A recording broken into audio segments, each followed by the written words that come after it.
We have several book chapters, and several publications also. Today, we are very happy and honored that Professor Sanyal is present among us. She also gave us time out of her busy schedule. So many thanks and welcome you, ma'am. Now, I am requesting Professor Sanyal to deliver her lecture. Please, ma'am. Thank you. I express my heartfelt thanks to Kazi Nazrul University and also to the faculties at the Department of Philosophy for providing me this opportunity to present my views before the August gathering. In fact, my special thanks are due to the Vice Chancellor, Professor Sadhan Chakraborty, who happened to be my colleague at Jadavpur University. I express my gratitude to Dr. Shaha for offering me this opportunity to speak before you, and also I express my thanks to each of the faculties in the Department of Philosophy who are present, I hope, who are present today and who have given me this opportunity. Now, the topic for discussion that has been offered to me is on Sri Aurobindo's viewpoint on spiritual value and well being. Now, before I enter directly into the topic of my discussion, I would like to say a few things very briefly about Sri Aurobindo. In fact, Sri Aurobindo himself is an institution. He has such a huge philosophical viewpoint, and there are so many strands in his philosophy. So, it is not an easy task to say everything in this session, in this particular lecture session.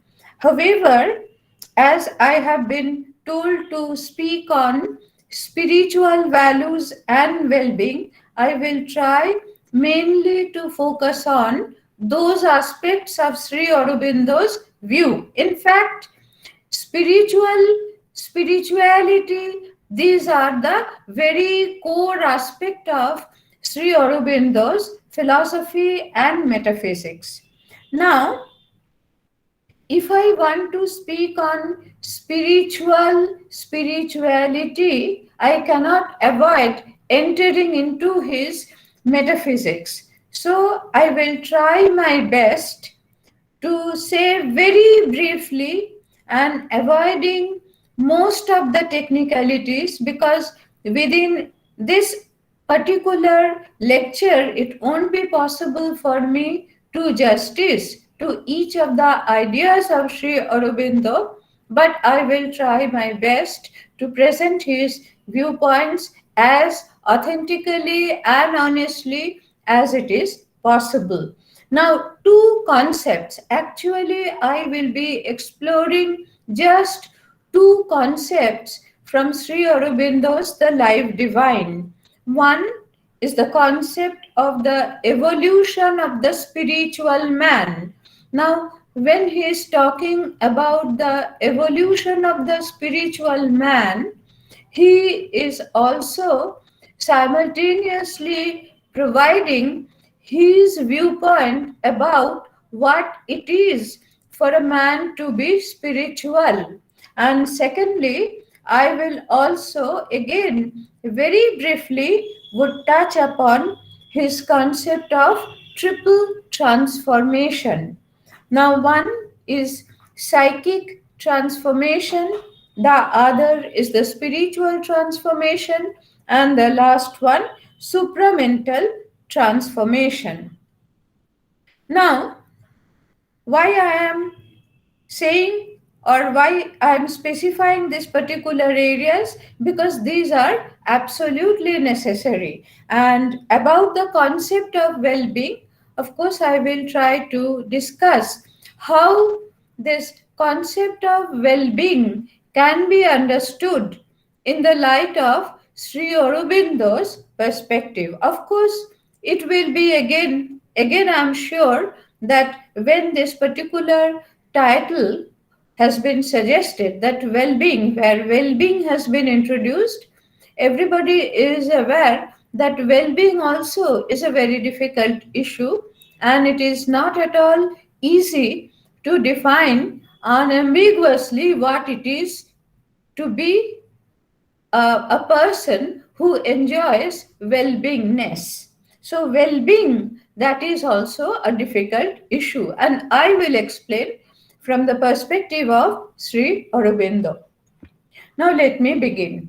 Sri Aurobindo strongly ascertains evolution of the spiritual man, who, here just a very short quotation describing spiritual man from Sri Aurobindo, as a supreme defiance to the reign of matter.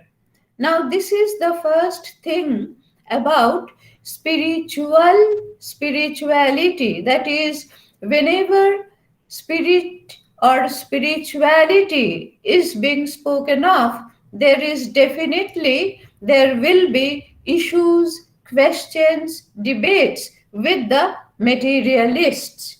Now, at least spiritualists, they they they have, we can say, a kind of hostile attitude towards materialists and vice versa.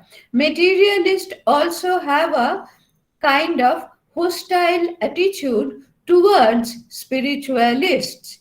But this is also not the whole truth. We will see that when we will enter in detail into Sri Aurobindo's metaphysics, we will find that he will never say that materialism is absolutely a wrong tenet, or matter has to be absolutely discarded, but at the same time, he would always speak for the primacy of spirit. He would speak for the foundational status of spirit. So, in that way, he also has lots of differences with the materialists. So, the main enemy of any spiritualist in any form are the materialists. Of course, I won't enter into any discussions regarding all these debates and discussions, because, again, for the simple reason that time won't permit. But at least we can get an idea of who is a spiritualist. When Sri Aurobindo is talking about the evolution of spiritual man, what actually he is implying by saying spiritual man. Now, a spiritual man as a supreme defiance to the reign of matter, awake in himself to the hidden Godhead, awaken in himself to the hidden Godhead, become the hunter after the invisible, because spirit is not visible. So, as if a spiritualist is a hunter after the invisible, and the mystic and the spiritual seeker. So this is very rough description of a spiritualist. Now, this is not Sri Aurobindo's a blind imagination or shallow babbles. Now, whenever I study Sri Aurobindo, I find that in spirit he is very much like a scientist. Why I say scientist? Not that the perspective of Sri Aurobindo and that of a scientist or of science is identical or similar, but in one respect, science is search for truth. Science is totally committed to the discovery of truth. This is the very spirit of science, and we will find that Sri Aurobindo is also devoted his life, committed 100% to the discovery of the truth. And so, when he is talking about spiritual man, spirituality, he should not be considered to be a speculative person. We must distinguish Sri Aurobindo from a speculative metaphysician. A speculative metaphysician is generally regarded as an armchair philosopher. When a philosopher sits in an armchair and speculates about the origin of the universe, where how it has originated, where from it has originated, in that way, just on the basis of speculation, reasoning, etc., etc. But Sri Aurobindo, in fact, tried very much to discover the truth, not that just on the basis of abstract thought. He built his metaphysics. Now, he persistently worked to establish the evolutionary process of nature is yet to proceed further. In fact, Sri Aurobindo, as a metaphysician, presented us an evolutionary hypothesis about the origin of the universe. Now, in metaphysics, broadly speaking, two tendencies are observable. One, one group of metaphysicians, they speak about creation. They look upon the universe as the creation, that is, they provide a creation theory of the universe. But Sri Aurobindo is talking about the evolution of the world. So, in that way, his perspective is different from creation theorists. And in this respect, Sri Aurobindo can be compared with the originator of the theory of evolution in the domain of science, Charles Darwin. But again, he bears very much difference from Darwin, because Darwin's evolutionary theory is totally materialistic theory, but Sri Aurobindo does not support any kind of materialism. His theory is spiritual theory of evolution, that is spiritualistic evolution, in which Sri Aurobindo believes. Sri Aurobindo, in his life divine, I hope most of the people today who are present here must have some idea about Sri Aurobindo's theory of evolution, and in fact, I won't enter into detail in explaining his theory of evolution, but I will just proceed to my topic for discussion. But I will briefly again touch upon in some of the areas. Now, Sri Aurobindo, in his The Life Divine, goes ahead and makes known the coming of spiritual evolution of consciousness.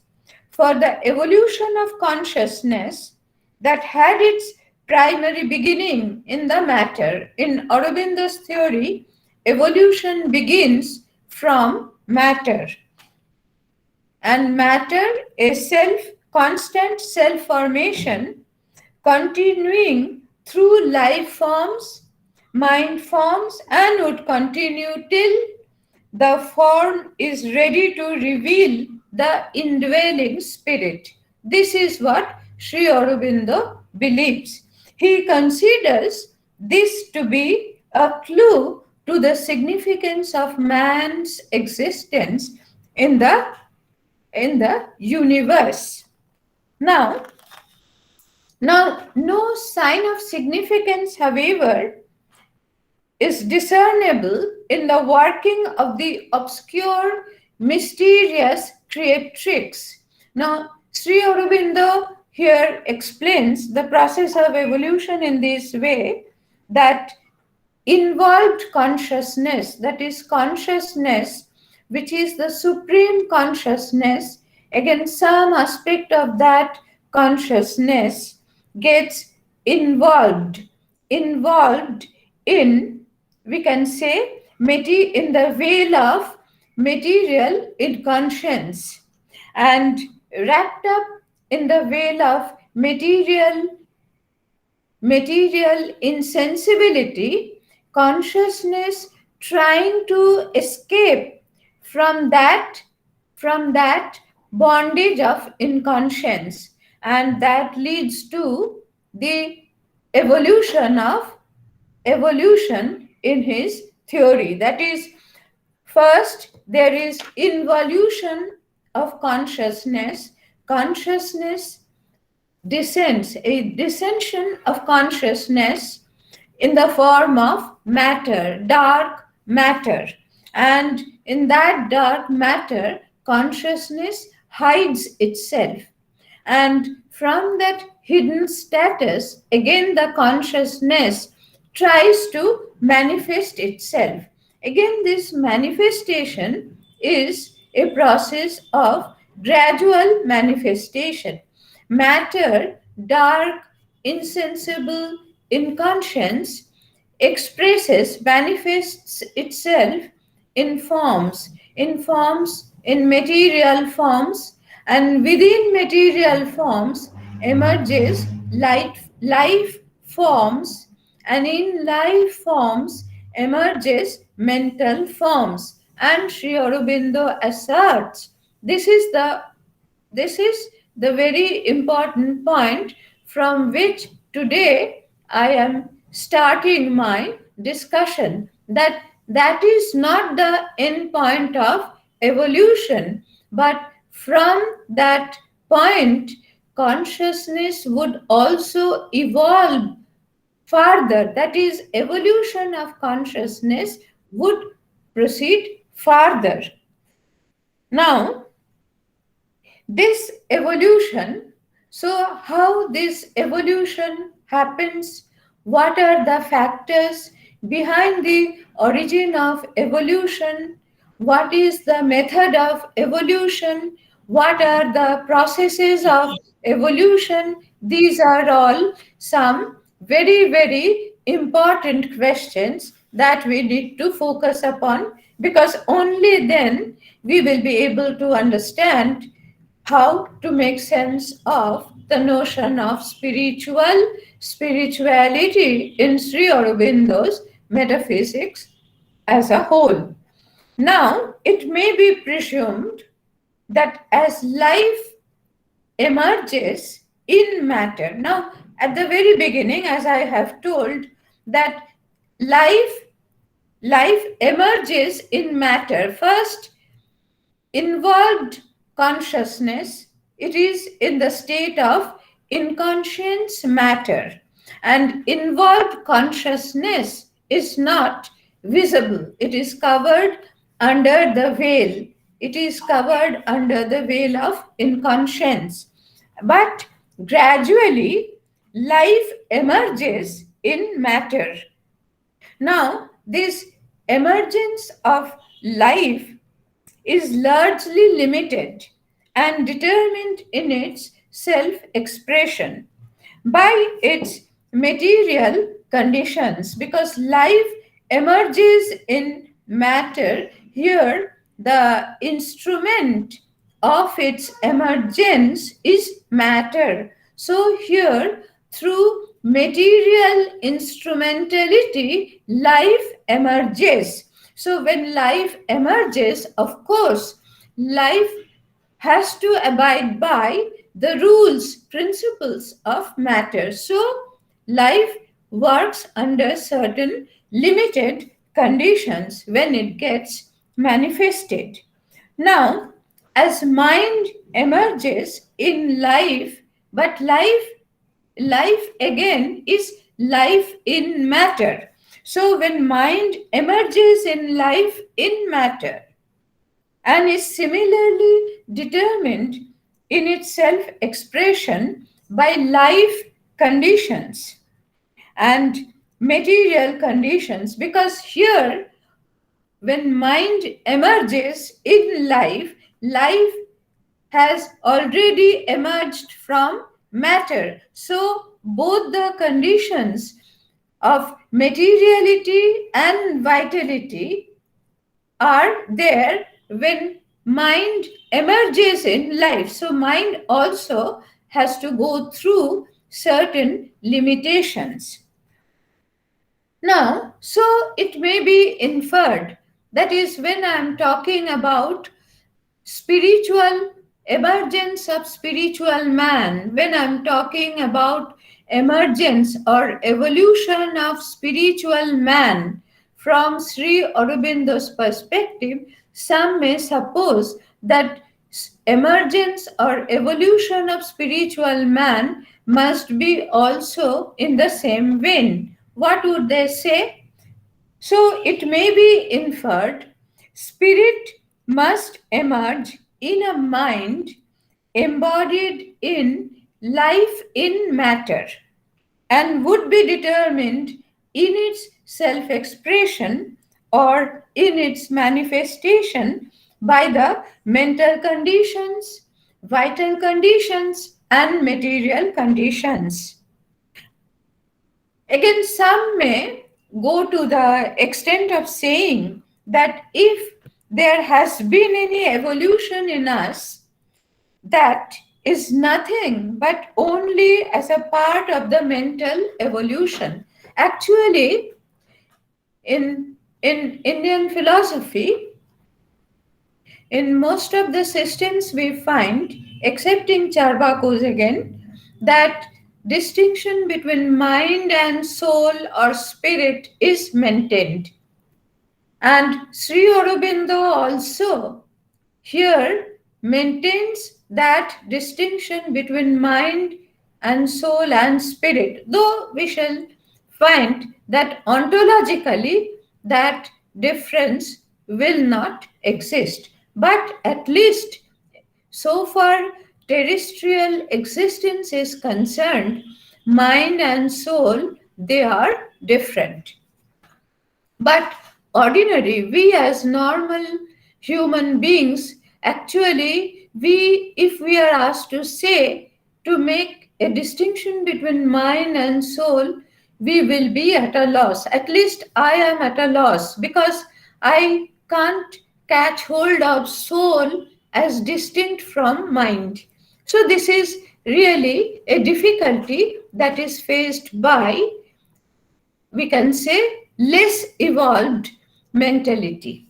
Now, so some from that perspective thus may look upon spirituality in their way. Thus, spiritual may be considered a special operation of man's mentality. It would seem that when we are discussing about spiritual development, that is not to be taken as a separate or distinct entity from the mental. It may be assumed that no independent status can be granted to the spiritual, nor there can be any supramental status for the spiritual. Mostly the view is like this, that a mental being has the potentiality to develop a spiritual interest within his mind or may nurture or develop some kind of spiritual attitudes. This we often say in our common usages, that that person is very much spiritual, and the spiritual may be trained in some men, just in others. But when Sri Aurobindo is arguing for the development of a spiritual being out of a man as a mental being, he maintains a clear distinction between a mental being and a spiritual being. I will just read out some lines from Sri Aurobindo's Life Divine, because this is really this particular passage is really very very important and crucial in understanding Sri Aurobindo's perspective. Now, now to quote Sri Aurobindo, this then is what has to be brought out. What has to be brought out?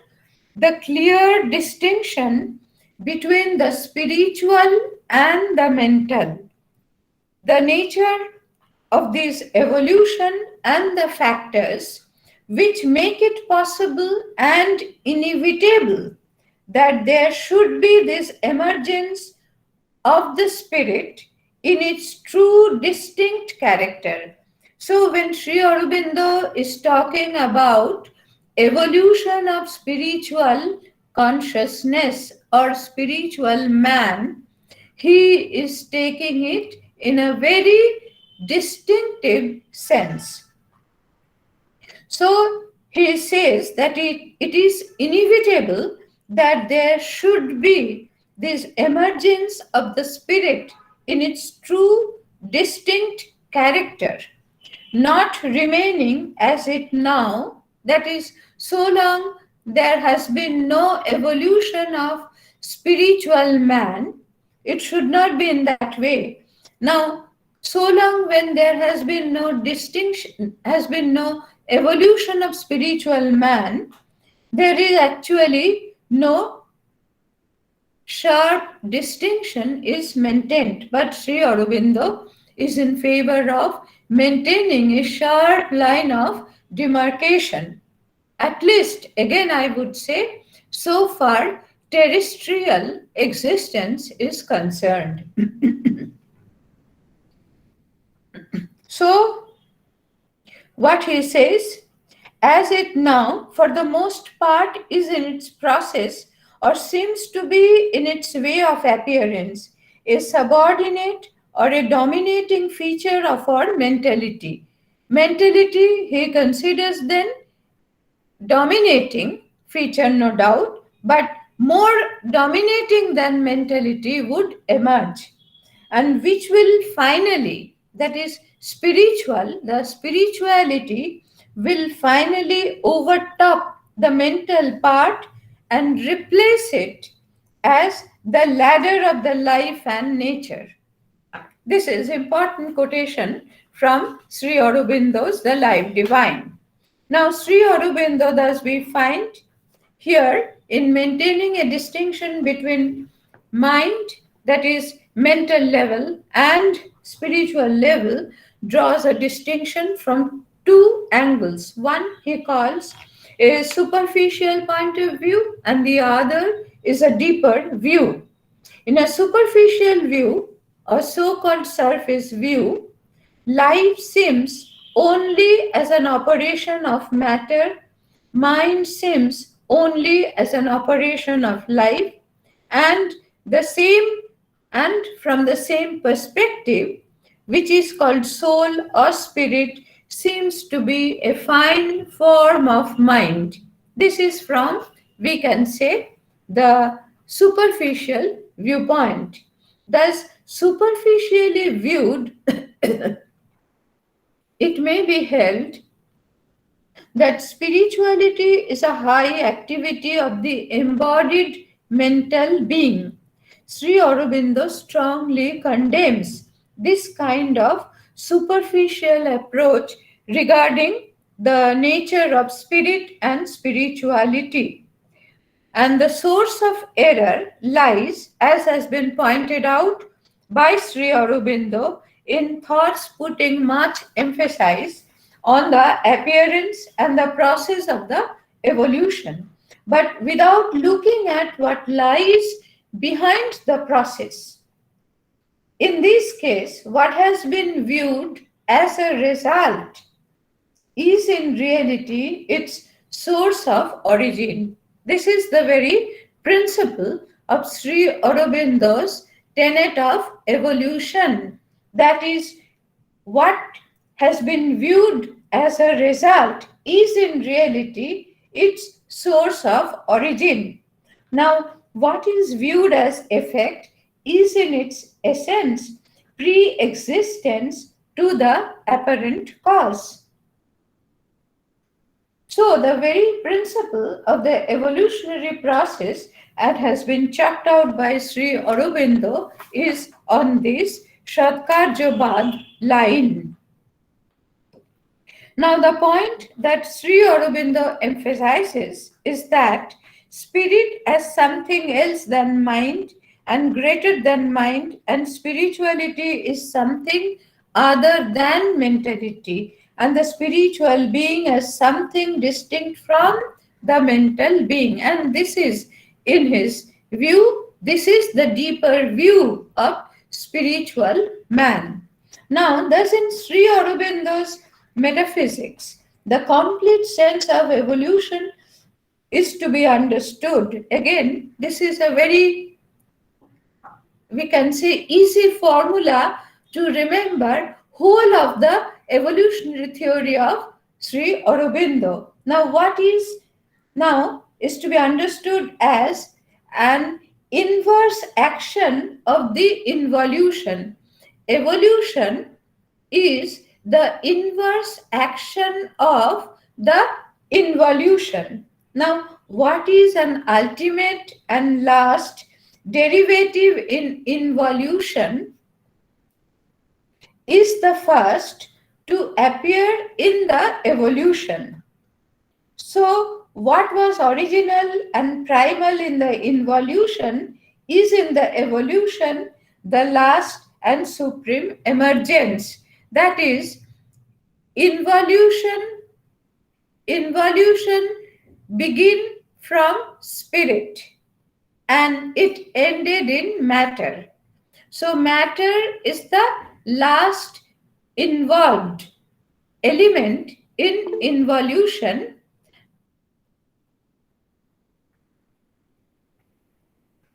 Yes, why? Somebody has raised a hand. Why? I can't understand. If anybody has any question, please keep all the questions with you and I will try to explain everything. At least I will take your questions because that will be also good for me. I'll be able to also think over all those questions if I may not be able to answer all those queries. So please keep your questions with you. Let me finish first my deliberations. Thank you. Minakshi Sinha still has raised a hand. Why? I can't follow. Madam, please. Now, I'll proceed. Okay, madam. Okay, madam. Please proceed. Yes. Please. Okay. And in the case of evolution, we find evolution begins from matter. So what was last in involution is the first starting point of evolution, matter. And what is the end point in the case of evolution? That is reaching to spirit. And what is the last point of evolution was the first primal ground of involution. Involution started from spirit. Spirit veiled itself in conscience, matter, and meanwhile it veiled itself in matter, it passed through different levels, through the levels of mind, through the levels of life, and then finally it reached the level of matter. So, thus we have found in the history of involution, the ultimate and last derivation is matter, and this matter is the first to appear in evolution. Again, Spirit was original and primal in the involution, is in the evolution the last and the last supreme emergence. Now, but still, the question remains difficult for man's mind to distinguish entirely the soul or self or any spiritual element in him from the mental and vital formation in which it makes its appearance. This cannot be denied. Sri Aurobindo also insistently hammers upon maintaining a distinction between a soul or self and mind. He is emphatically asserting that the soul or self is something else than mind and greater than mind. This some lines, this is quotation from Sri Aurobindo, and he does not overlook the ordinary human's perspective, which is primarily a mental perspective, according to which the distinction between a soul and mind is difficult to maintain. But from the perceived difficulty in drawing the distinction between a soul and mind need not be utilized as a justification for maintaining that there is no distinction at all, because we cannot draw the distinction because we are finding it difficult to maintain the distinction. From that we cannot argue, from that we cannot jump to the conclusion that mind and soul, they are not distinct, or it is impossible to maintain any distinction between mind and soul. In the case of a man, unlike that of an animal, a man has the ability to be aware of its mental states and operations as distinct from his life operations.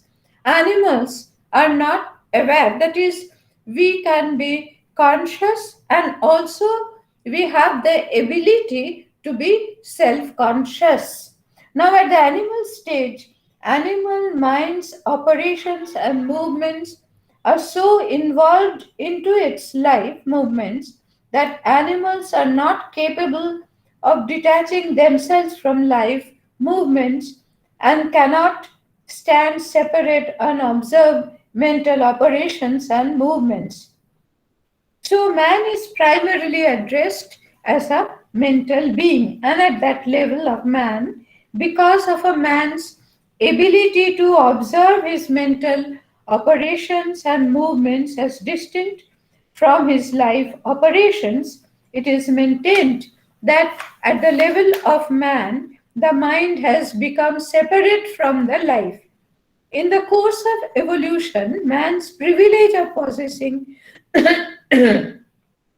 thought and will enabled it to dissociate these mental operations from his sensations, impulses, desires, and emotional reactions.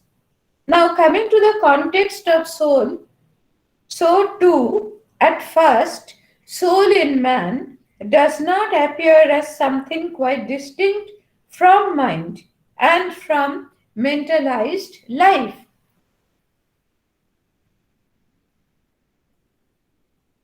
But the soul movements, because of their being involved in mind movements, the operations of soul appear as mental and emotional activities. But now, here we have to keep in mind that here all that are being stated by Sri Aurobindo, this is supported by his yogic experiences. He was a yogi, he always admitted himself as a yogi, and in fact, these are all results of his yogic experiences. Of course, again, I won't have any time to enter into any discussion about about about the very feasibility of yogic experiences or how far yogic experiences are to given any kind of importance or not in all those nitty gritty.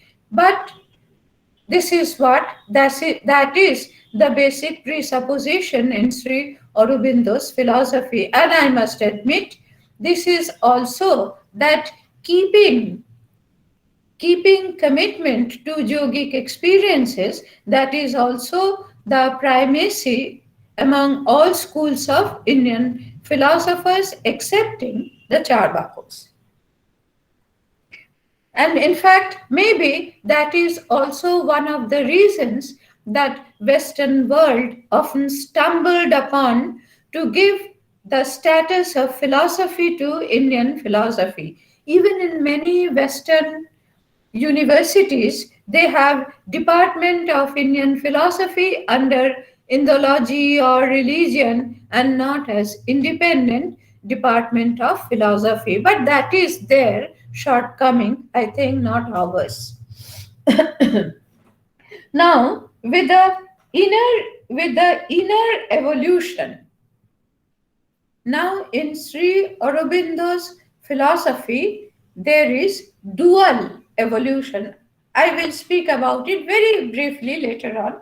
Now, inner evolution, that is the development, there are levels of mind. He will speak about the levels of mind. and these are levels of achieving development, growth, expansion of mind. And gradually this expansion will land mind to the domain of spirit or soul. However, I will speak now. Now, now with the inner evolution, there can be a decisive emergence. This particular word, decisive emergence, that is from Sri Aurobindo's The Life Divine. Now, what does he mean by decisive emergence? Which he means the being separates itself from thought and sees itself in an inner silence as the spirit in man. So that kind of development also is possible within mental, even when we are men are confined within the realm or level of mentality. Of course, mentality is not in that very raw state. It has already achieved its more and more elevation manifestation. Now, so of course, this is not possible at the ordinary level. Of course, we will have to admit this is possible with persons who have acquired extraordinary capabilities. So, what can they do? Separates itself from the life movements, desires, sensations, kinetic impulses, and is aware of itself as spirit, or separates itself from the body sense and knows itself as a spirit ensouling matter. Thus, Sri Aurobindo provides a vivid description of the beginning of beings becoming aware of itself as the spirit in mind, as the spirit supporting life, and also as the spirit ensouling matter. The emergence of this sort of awareness in being is often considered as sufficient for the discovery of the true self. This point Sri Aurobindo does not totally disregard. But in this way of understanding the self or soul is representing self as activities of nature. Sri Aurobindo, however, understands self discovery of self in a deeper sense. And this is obvious from his keeping the option open for the soul going in its self discovery farther. What is the logic behind this claim by Sri Aurobindo? This farther self discovery of self, when it has reached that stage, when self is presenting itself not as activities of nature, when self, by putting aside all relation, itself can form or action of nature, we can become aware of a self, a spiritual substance of our being. And he gives some of the characters of that kind of self that is perceived. A spiritual substance of our being, an existence exceeding even the soul individuality. That is, this perception is not confined by the perception of individuality, it exceeds soul individuality, spreading itself into universality, surpassing all dependence on any natural form or action, exceeding itself upward into a transcendence of which the limits are not visible. So, this kind of transformation soul can achieve. So, this is what Sri Aurobindo highlights, that is, a discovery of self by self.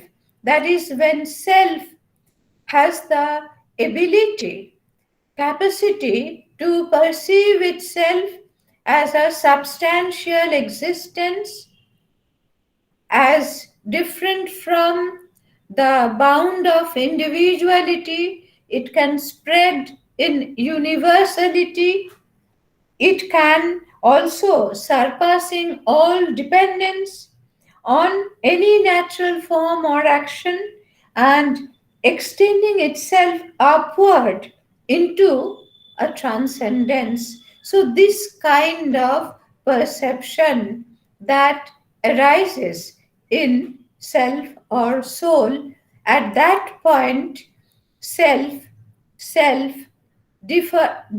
separates itself, we can say, clearly, distinctly from mind. Of course, here many questions can be raised from the point of view of the materialists, from the point of view of different logic, from the point of view of rational intellect.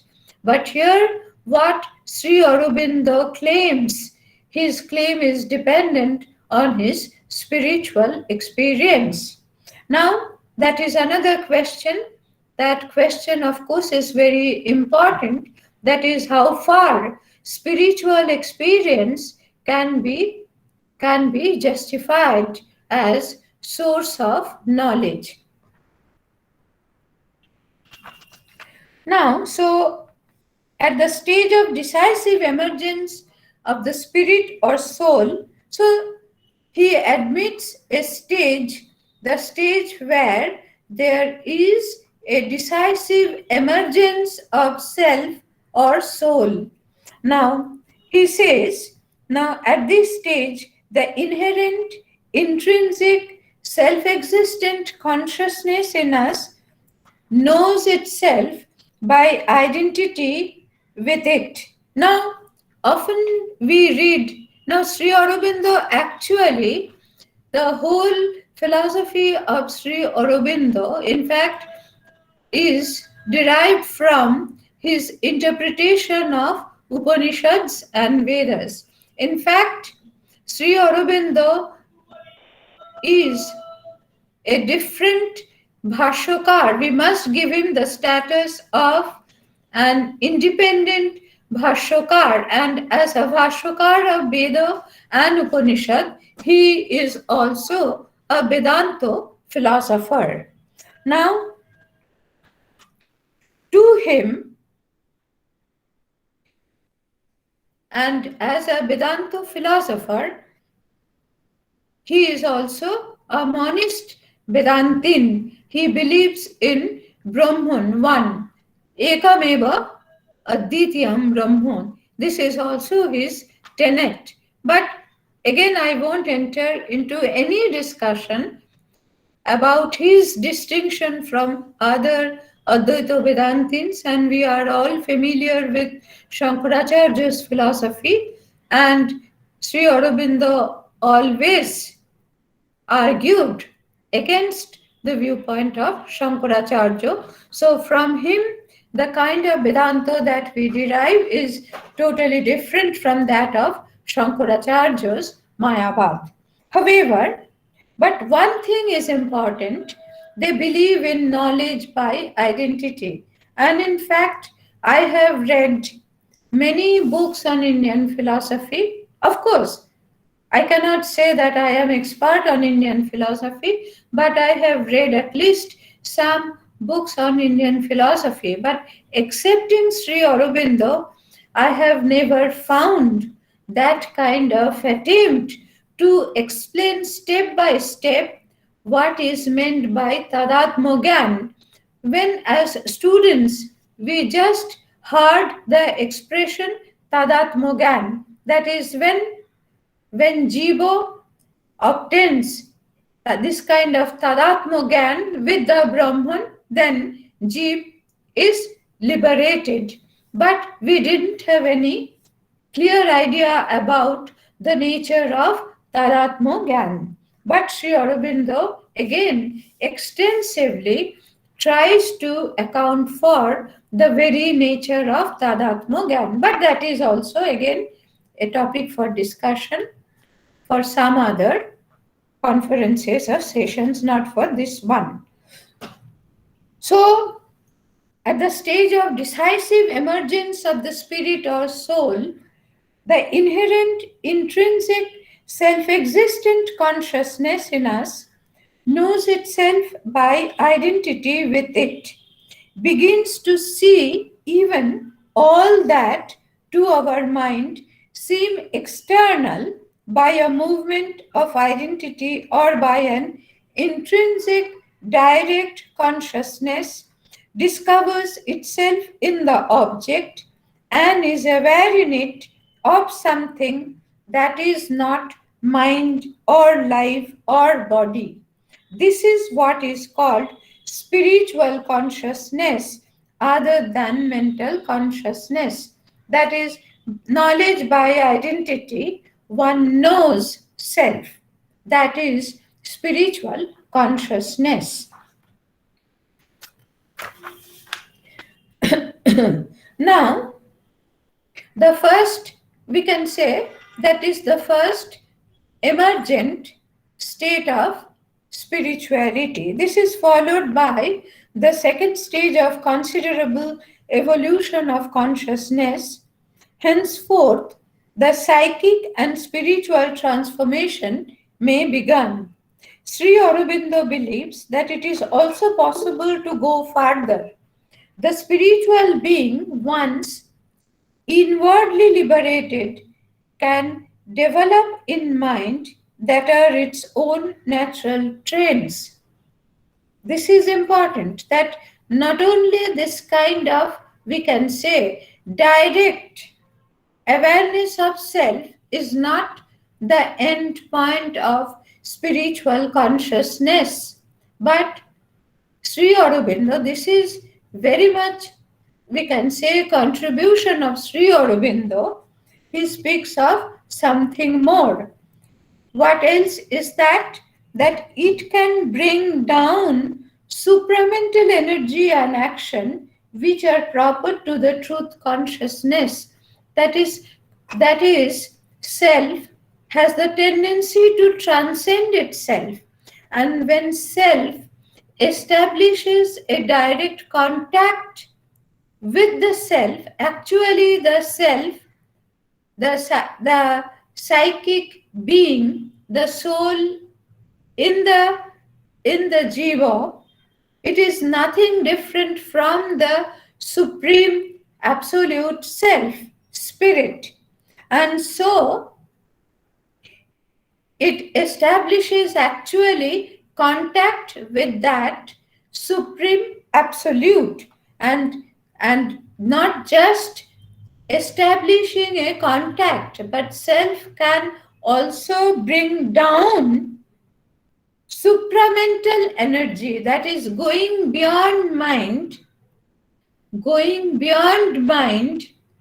to the level of absolute.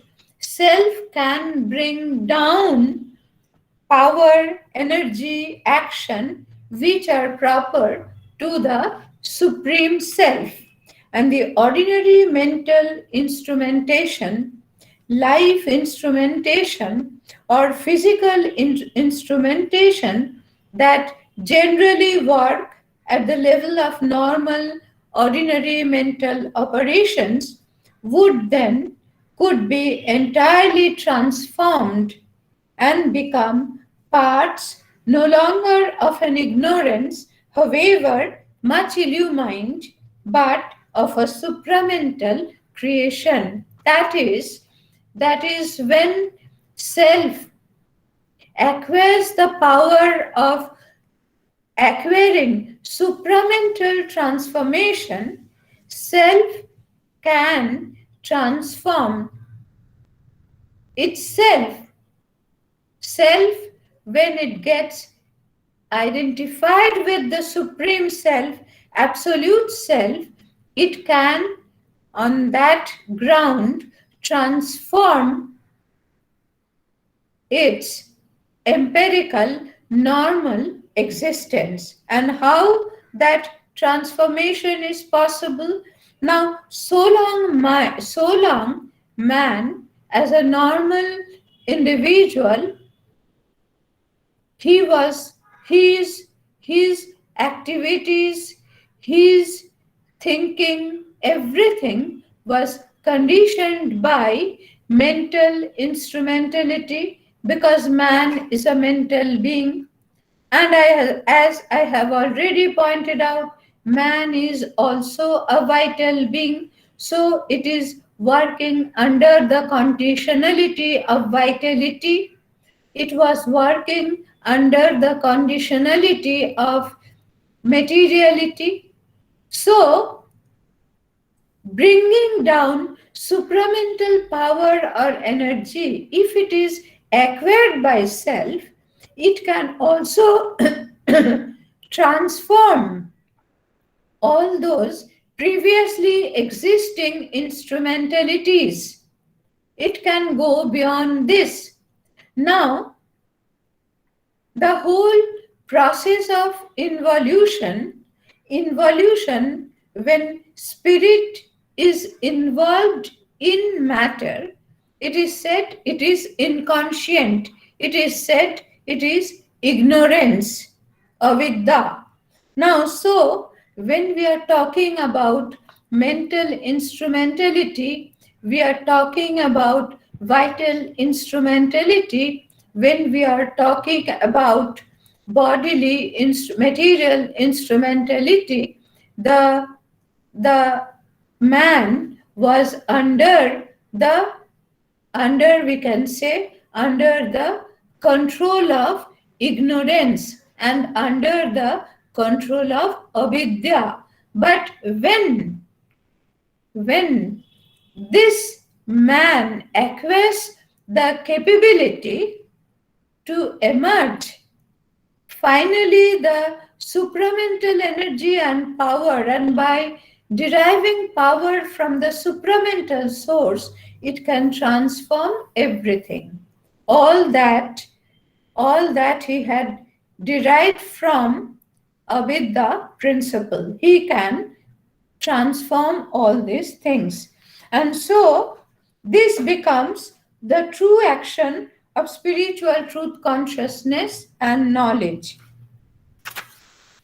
So he shows how, but this transformation, this kind of supramental transformation, is not an easy task. And Sri Aurobindo shows how on many occasions during the temporary stage of the evolution, many other psychic, mental or vital factors are mistaken for the soul, self, or spirituality. And this is obvious.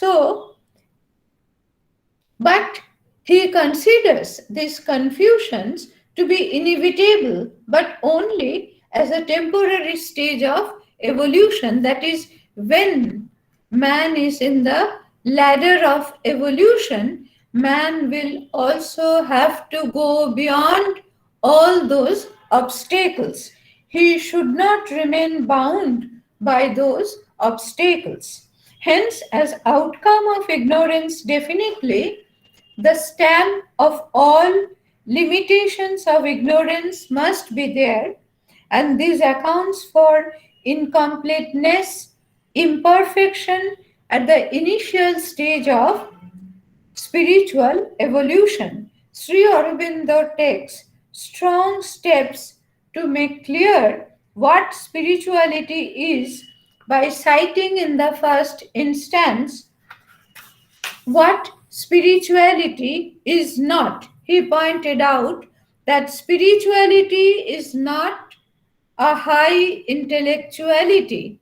Why I am struggling so much to make clear Sri Aurobindo's notion of spirituality and evolution of spiritual consciousness is this, that when he is talking about spirituality, he adds totally a different dimension to the notion of spirituality. And he also labors hard to make clear what it is to be spiritual and what is spirituality. Now, first, from Sri Aurobindo's account, we find some negative descriptions of spirituality. That is, what are the features, what are the characters with which we should not confuse spirituality. Now he says that spirituality is not a high intellectuality. However intellectual a person may be, even a philosopher, in fact, mostly philosophers, they depend on intellect, they depend on reason, they depend on logic. So, as a philosopher may have high intellectuality, but possession of high intellectuality does not give him credit for being a spiritual or for possessing spirituality. Now, spirituality is not idealism. You can see that it is something that has to be acquired.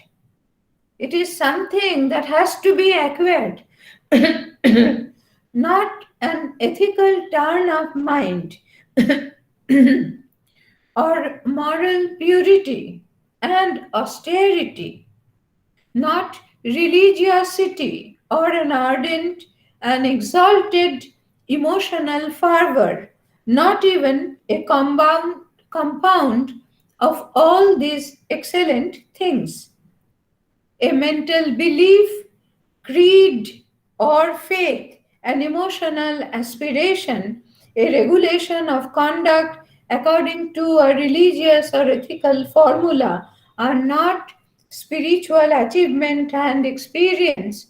So we see that for Sri Aurobindo, spirituality is not to be confused with morality. Maybe a person may be moral to the highest possible level, but still that person may not be a spiritual person. One may be highly a religious person, but that does not mean that person will be necessarily a spiritual person. A person may have highly intellectual, but that also does not make that person a spiritual person. But at the same time, he does not ignore or disvalue these qualities. In his opinion, these are valuable in contributing towards spiritual evolution, that is, morality, religiosity, mysticism, occultism. These are different spiritual philosophy, spiritual experience. These are the different lines that may help in acquiring spirituality. Now, he very clearly describes spirituality as follows. Spirituality is in essence an awakening to the awakening. Spirituality in essence an awakening to the inner reality of our being, to a spirit, self, soul, which is other than our mind, life, body. So, first point, we can say the first description of spirituality is to be understood in terms of awakening to the inner reality of our being. And what is the inner reality of our being? According to Sri Aurobindo, it may be called self, soul, and according to different systems, this has been designated in various terms, and which is other than, that is, you will have to admit self, soul, something as distinct, as truly distinct, separate from mind, life, and body, and also an aspiration, an inner aspiration to know, to feel, to be that, to know, to feel, to be that by identity. Knowledge by identity, there is a kind of realization. We are told that Jibo can attain a kind of, we can say, identity with the absolute. So there will be, must be an inner aspiration, not only awakening to inner reality, but also an inner aspiration to know, to feel, to be that, to enter into contact with the greater reality beyond and pervading the universe, which inhabits also our own being, to be in communion with it and union with it. Third feature, and a turning, a conversion. That is important. That is very much Sri Aurobindo's, we can say, contribution to Indian philosophy. And a turning, a conversion, a transformation of our whole being as a result of the aspiration, the contact, the union, a growth, or waking into a new becoming or new being, a new self, a new nature. So that transformation has to be a complete transformation, and it is not transformation into mind, life, and body, but it is completely transformation according to a new principle, into a new being, into a new nature, into a new self. This is important. That is the part of supramental transformation in Sri Aurobindo's philosophy. So, the creative consciousness force in respect to a man in this cosmic world carries forward in an almost double evolution. These simultaneous processes go in both outward nature and inward nature. There is an evolution of our outward nature, the nature of our mental being in the life and body, and there is within it, because with mind pressing forward for self revelation. Again, from within, there is also a pressure, an urge to change. But naturally question comes up. What is nature's intention in this evolution? Because everything is this creative matrix, this mysterious creative matrix is said to be of nature, Prakriti, that is Brahman, absolute Brahman in its aspect as nature, as Prakriti, as a Shakti, as a Shakti initiates the process. Now, the question may arise then, what is nature's intention in this evolution? If the sole intention of nature were the revelation of the essential spiritual reality and cessation of our being into its pure existence, would it be justifiable?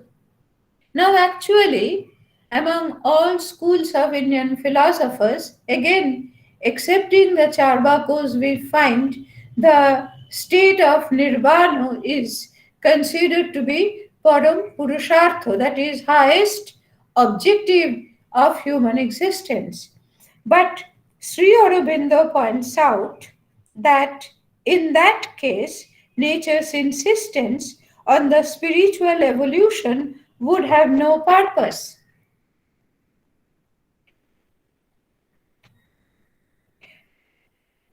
In most of the schools of Indian philosophy, the main objective is to get release from this samsara, dasha. But Sri Aurobindo differs from that viewpoint. According to Sri Aurobindo, nature's intention is to bring about a comprehensive change of the being. Thus understood, the double evolution is intelligible and can be justified.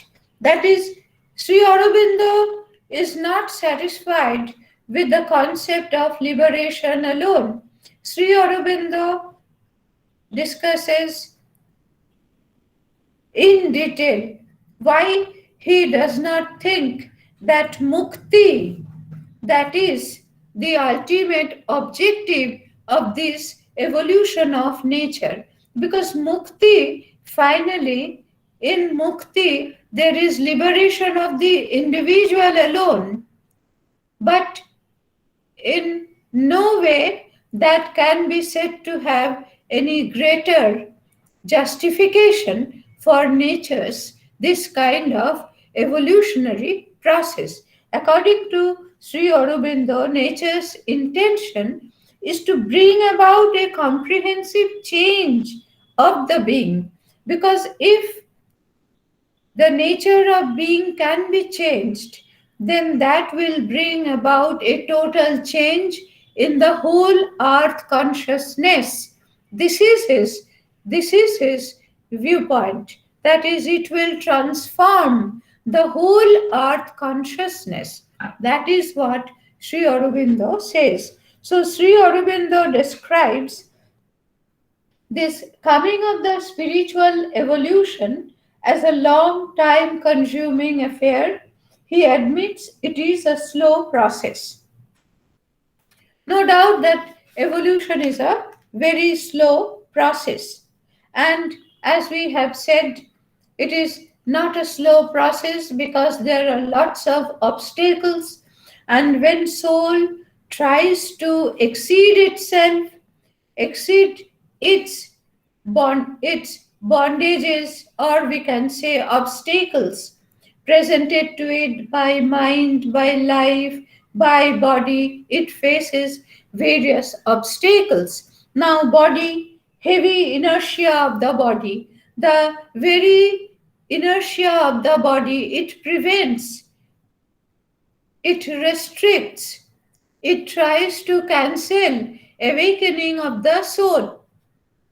So, this heavy inertia of the body, then turbid passions of the life, that is, confused, obscure passions of life, that are also we can say obstacles to the growth of consciousness. And thirdly, from the mind. If mind lacks certitude, if mind is always full of doubts, denials, and incertitudes, these are also viewed as obstacles to the growth and evolution of consciousness. So, even when soul or psychic being tries to evolve, it faces all these obstacles from different levels. And so he would say frequently that the process of obtaining evolution is not an easy way and it is not a very quick process. And even if we look to the Darwinian theory also, now if we look to the Darwinian theory, life now, first emergence of life, it has been said to be many more crores years before, 330 crores of years before. And when emergence of life is only in terms of, we can say, just 2 lakhs of years. And it is so long period, so the process is going very slowly, that whoever speaks of evolution is a process which goes on very slowly. It takes long time to mature. Now Sri Aurobindo thinks because of these impediments, that is, obstacles to pure spirituality, people take recourse to asceticism. We often find that people, they renounce their life, they turn out to be ascetic. They think that because they are spending their time in worldly existence, so their progress is being delayed. They take recourse to asceticism, or some take course to illusionism, or other develop the tendency of otherworldliness. But Sri Aurobindo calls a pure absolutism, which is a movement of the self towards its own absolute selfhood. And but Sri Aurobindo finds in it nature's own purpose also. Without this, the downward gravitation would make the spiritual emergence impossible. The struggle of emergence cannot end by a compromise, but only by an entire spiritual victory and the complete surrender of the lower nature. And Sri Aurobindo has observed dual tendency in the spiritual emergence. On one side, a drive towards the establishment at all cost of the spiritual consciousness in the being, even to the rejection of nature, and on the other side, a push towards the extension of spirituality to all part of nature. But until the first is fully achieved, the second can only be imperfect and halting. So it is the foundation of pure spiritual consciousness that is the first objection in the evolution of the spiritual man.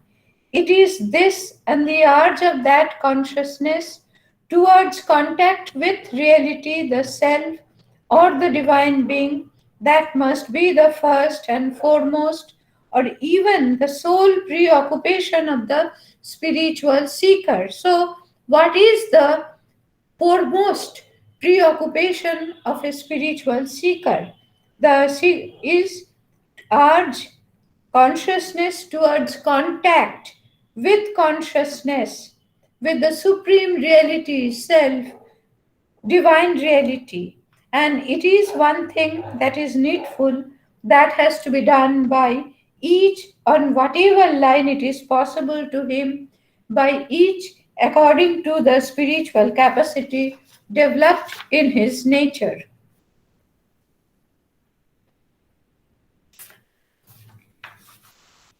Now, now, so I can sum up the first part of today's lecture, that is what is spiritual, what is spirituality from Sri Aurobindo's perspective. Now, spirituality should not be confused or spirit or self or soul first. We must not confuse soul or self with mind. We must not then confuse we must not confuse spirituality with mentality. Again, spirituality must not be confused with intellectuality. Spirituality must not be confused with any kind of pure morality. Spirituality cannot be confused with any kind of religiosity, or spirituality is not any kind of elevated religious status. Now, but what is spirituality? It is awakening of the inner being. Spirituality, when it is said that a man evolves as a spiritual man, evolution of spiritual man requires man's awareness of inner reality, inner being, and that inner being or inner reality may be designated as self, soul, spirit, psychic being, in whatever language it can be designated. Now, in Sri Aurobindo's system also, again, when he's talking about soul, self, spirit, psychic being, psychic entity, these are in a sense the same supreme, they are just parts, we can say parts of the same supreme consciousness. And when spirit is written with capital S, it is it is designating the absolute supreme spirit, Brahman. But so first it is a kind of awakening, but just this kind of having just a kind of religious vision, religious experience is not enough according to Sri Aurobindo. There must also be an aspiration, a feeling, an enterprise to reach that stage, not just having just a kind of vision, but also becoming identical with it, feeling same with it. Now let me once again read all those clauses, then it will also be very clearly brought to your notice. First, an awakening. This is from his book. This is an awakening to the inner reality of our being, to a spirit, self, soul, which is other than our mind, life, and body. Because is a man is a compound entity. Man as a man contains within itself, it houses within itself matter, life, mind, and also soul. And soul here is a spark of a soul that is also there. So one has to be awakened to that inner reality. Now, awakening is not enough, and there must also be an inner aspiration to know, an inner aspiration to know, to feel. Now, here to know, it is a special sense of knowing. It is knowing in terms of becoming identical with it. That is knowledge by what is called tadatma gyan, that is becoming identical. So there is an inner aspiration to know, to feel, to be that, to enter into contact with the greater reality beyond and pervading the universe. Now, Sri Aurobindo believes that Brahman is everywhere. Now, everywhere, that is, it is at the transcendent level, this is at the cosmic level, and this is at the level of the individual. Within his inner reality, there is also that soul or self. So, everywhere. So, it will have to enter into contact with the greater reality beyond, that is above and pervading the universe.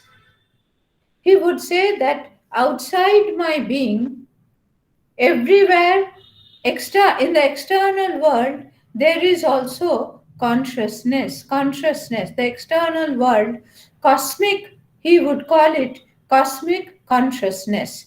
So, transcendental consciousness, cosmic consciousness, and individual consciousness, that is contained, that is embodied in individuals' embodied existence. So there must be an inner aspiration and a turning. Third point that is important, and a turning, a conversion, a transformation of our whole being as a result of the aspiration. The contact, the union, a growth or waking. So, transformation, how that transformation is to be understood, it is to be understood in the sense of a growth, evolution of consciousness, and also into transformation into a new becoming or new being, a new self, a new nature. So, actually, spiritual man ultimately will be, if I use contemporary terminology, I'll have to say, it will be an altogether new species. It will be addition to the species. It will be a spiritual man, it will be a new species when it will be completely transformed. It will be a new becoming, a new being, a new self, a new nature. So, this is how Sri Aurobindo speaks of spirituality. But I know you have many questions. Your mind is full of many questions. And before I address your question, I will also focus upon how Sri Aurobindo's position can be linked with the concept of well being. Whether at all this concept of being spiritual or spirituality can have any relevance to the context of well being. Now, from the perspective of the recent time, this great direction and rare change has been stigmatized as no true evolution of consciousness. Now, often people who are objectors, they would say that it is no real, there is no any real evolution. They would stigmatize it as no true evolution of consciousness, but rather a sublimated crudity of ignorance deviating from the true human evolution. They would say, where is evolution? there is no evolution.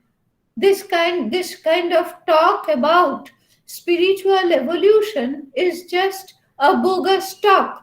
It does not have any sense. It does not have any meaning. Now, from this perspective, the true evolution has to be viewed solely as an evolution of life power, the practical physical mind, the reason governing thought and conduct, and the discovering and organizing intelligence. So that can be considered as evolution. If there is, say, bodily evolution, if there is vital evolution, even there is some kind of intellectual evolution, some would say yes, that may be called evolution. But when one is talking about spiritual evolution, it is all bogus. Now, because according to this modern view, religion is a superstition and spiritual realization and experience discredited as a shadowy mysticism. This is the fallout of extreme materialistic viewpoint, and it disdains spiritual in humanity, for it does not solve any problem of humanity or life. This is also one of the very important objections that have come from the materialists, from the modern many contemporary thinkers, that what is the point in having this kind of spiritual evolution? If ever it happens, how will it benefit humanity? What is the purpose for having this kind of evolution? Now, Sri Aurobindo strongly speaks against the viewpoint from which spirituality has been assessed and judged as wholly inappropriate to understand and judge the spiritualistic viewpoint. We are required to be absolutely clear about the working of the nature.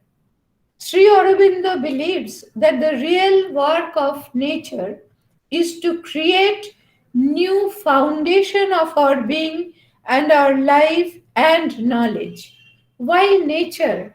Why nature? Why Brahman in its aspect of Shakti as a nature, as a Prakriti, engages into all these tedious actions and activities? It must have some purpose. And according to Sri Aurobindo, that hence the working of nature was not directed, hence, primarily the working of nature was not directed towards the solution of problems of humans on the past or present mental basis. But this is important. But it has also been pointed out that spiritual man has not stood back altogether from the life of humanity. He writes, for the sense of humanity. Now, if human beings reaches the stage of spirituality, he or she attains the sense of unity with all beings, the stress of a universal love and compassion, the will to spend the energies for the good of all creatures are central to the dynamic outflowering of the spirit, because it is not only confined only to the boundary of individuality, but it aspires to reach consciousness beyond and consciousness around, that is transcendent consciousness and cosmic consciousness. So there is an aspiration to spread itself, and this spreading itself is a path to unite with every everything in the world, not only with other men, but with whole world, with whole earth consciousness, and not only with earth consciousness, but also with the beyond, with the absolute Brahman. And so, this unity that gives a sense of universal love and compassion, and the will to spend the energies for the good of all creatures. But it would be wrong perception to expect solution of the problem which spirituality offers by external means. The solution of the problem has to be effected by an inner change, a transformation of consciousness and nature. Spirituality cannot be called upon to deal with life by a non spiritual method or attempt to cure its ills by the panaceas, the political, social, or other mechanical remedies which the mind is constantly attempting and which have always failed and will continuously fail to solve anything. The point is that when we as man try to solve problem, we are always we are always bound by the conditional by our conditions of mentality, vitality, and materiality. So we are acting as limited beings. And while acting as limited beings, when we are at the stage of mentality, that cannot be the method for bringing about the cure which are curable by spirituality. So, spirituality cannot be called upon to deal with life by a non spiritual method. That is, if we keep ourselves confined within this bound, within the fold of avidya, we are guided by the principle of ignorance, then it will be impossible for spirituality to bring about any kind of change. So, only a spiritual change that is also the requisite, an evolution of his being from the superficial mental towards the deeper spiritual consciousness can make a real and effective difference to discover the spiritual being in himself is the main business of the spiritual man, and to help others towards the same evolution in his real service to the race. Till that is done, an outward help can succor and alleviate, but nothing or very little more is possible. And of course, I won't have any time to enter into any discussion about Sri Aurobindo's social philosophy and political philosophy, but one of his very important books, which you must have heard about it, The Human Unity. The human cycle. And in human cycle, he specifically discusses the different stages of progress of human civilization. And in his another book, The Human Unity, he speaks about that the ultimate social goal has to be understood in terms of human unity.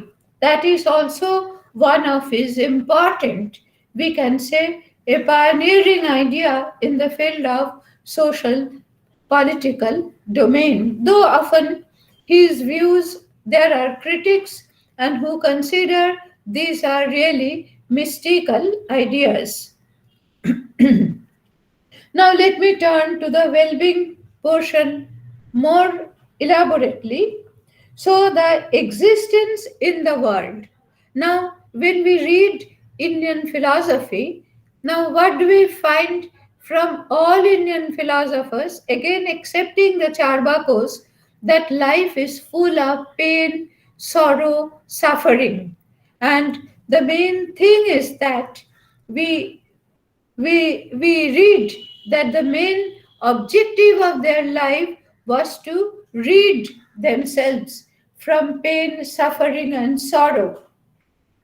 And the ultimate goal they found in obtaining liberation or mukti. Now, Sri Aurobindo, here I will try to explain why pain, suffering, and sorrow is there in the terrestrial existence, in our empirical existence.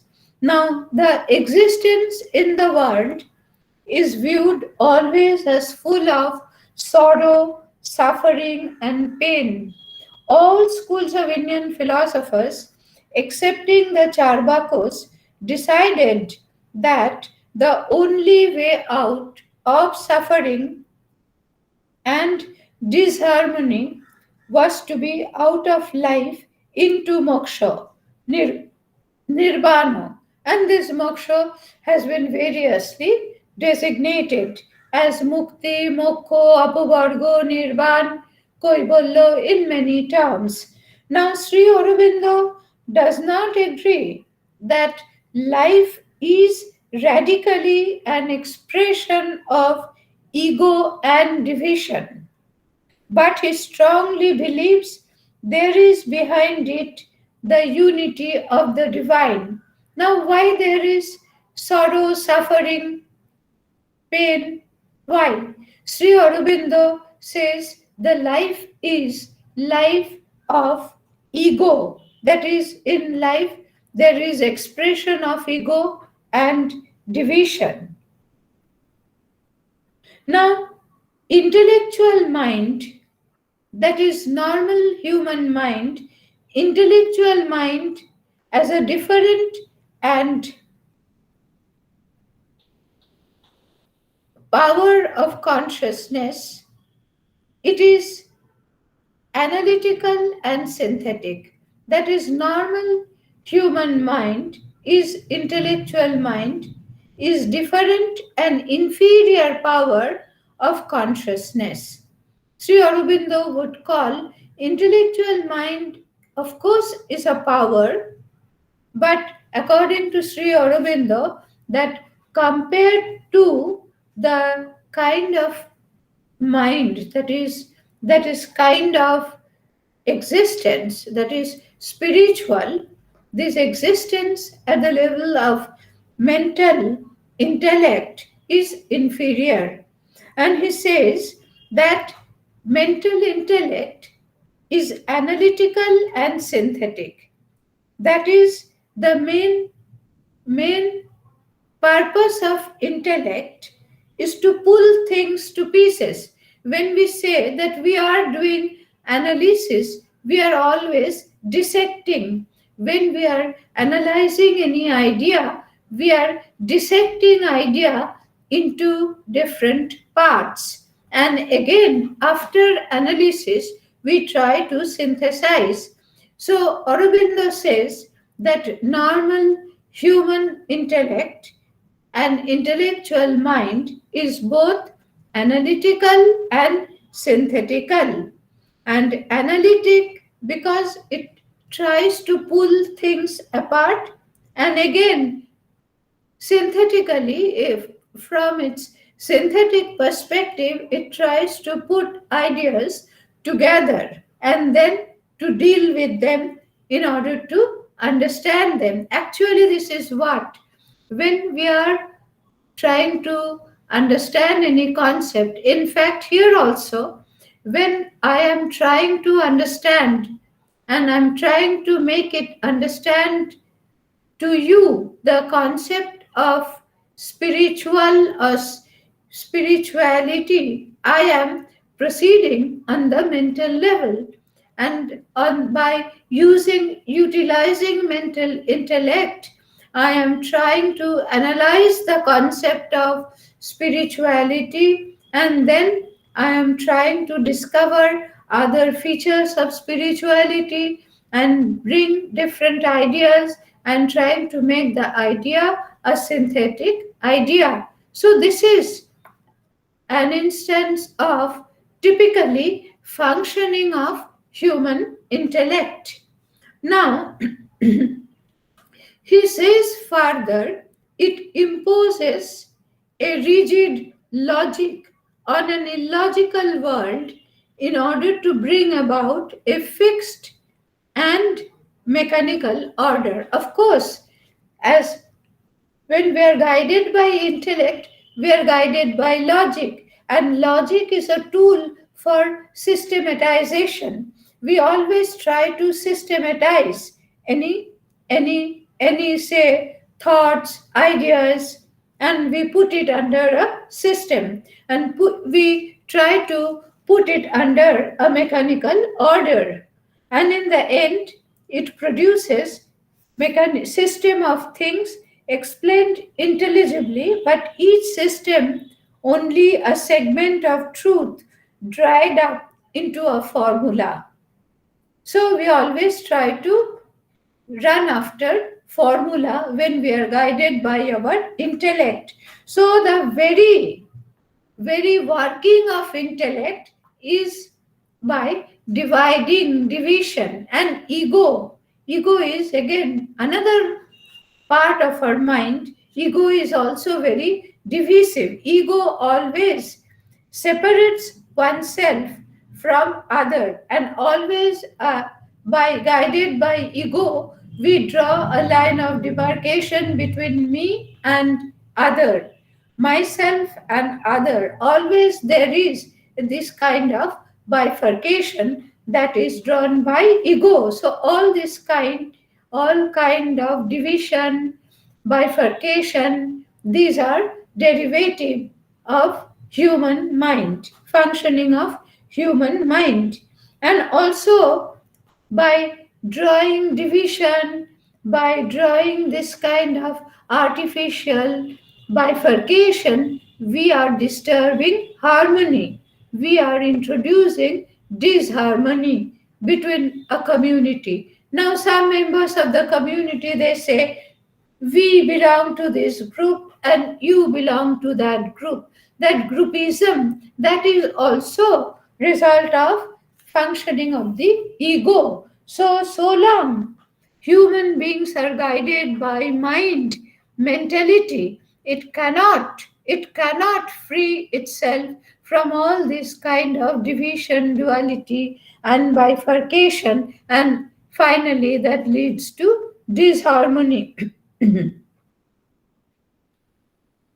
His inquiry, but he reminds us that yes, there is mind, but behind it, unity of the divine. We have to understand that all this is creatrix of divine, divine nature. So, and divine nature itself is unity. His inquiry consists to get rid of little things on the surface and express these greater things behind it. He expresses that the falsehood, the evil that was born because of the starkness of the inconscience, separating its action from the luminosity of the secret conscient that was all the time within it. Now, how how did we originate? Our origination. If we trace our origination, according to Sri Aurobindo, it is from the very inconscient material state we have come into being. Now, he says that because we are still guided by the principle of ignorance, we are guided by the principle of inconscience, we we cannot realize oneness, unity. Now we say this is truth, that is falsehood, this is evil, that is good. Now, this distinction, because this distinction that this is evil and that is not evil, this distinction, Sri Aurobindo says, has its root in the very functioning, working of the inconscient from where we have originated. Discordant sound, offensive odor are creations of a disharmony between consciousness and nature and do not exist in themselves. In fact, Sri Aurobindo would say that when we say the vastness of the wind, torpedo in the seas, these are all considered to be natural calamities. But Sri Aurobindo says that these appear to us to be calamities because we are guided by a distorted perception. Otherwise, in nature, everything in itself, in themselves, they are all right. They are in a harmonious state.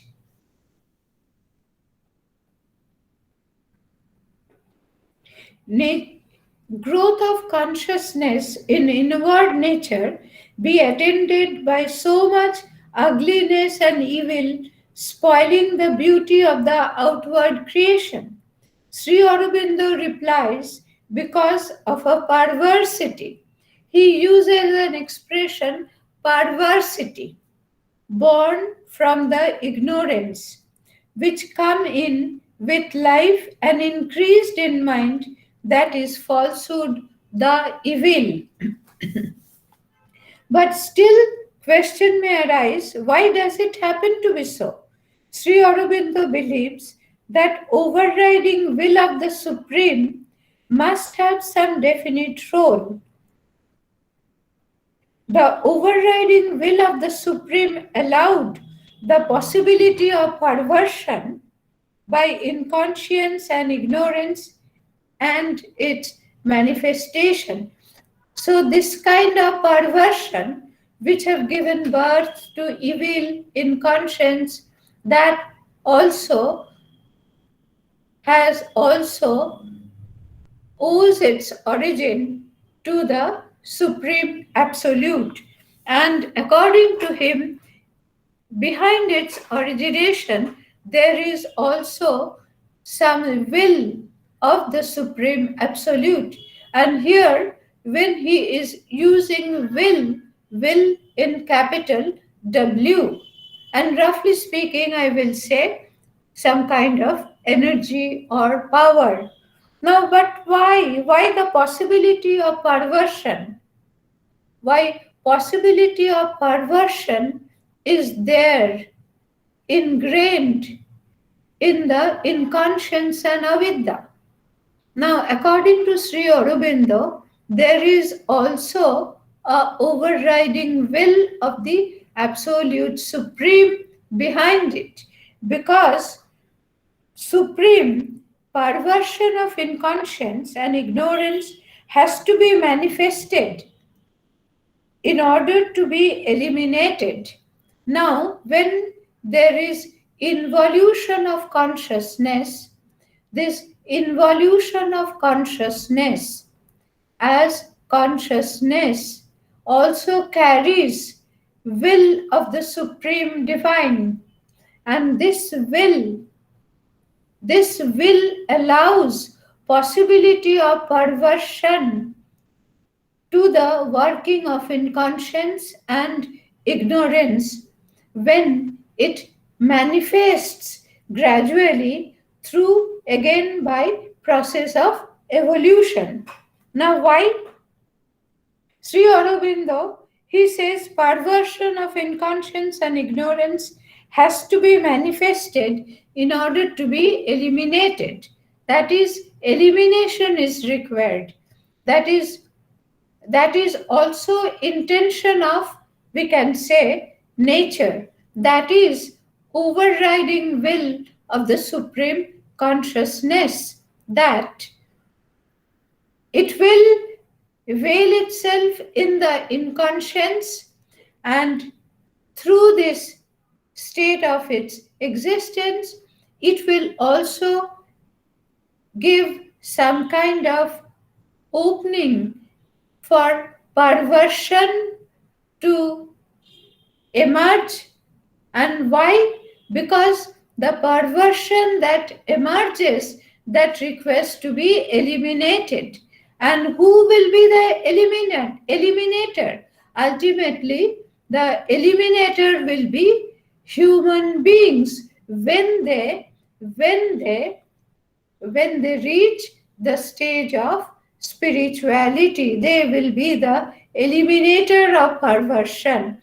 But so long there is perversion, why there is so much sorrow, why there is so much, we can say, evil, falsehood in the cosmos? This is because of this possibility of manifestation of perversion. And Sri Aurobindo does not find any reason for believing that the manifestation from inconscient must be what it is now and here, and that no other kind of manifestation would ever be possible from inconscient, and no other kind of world of matter.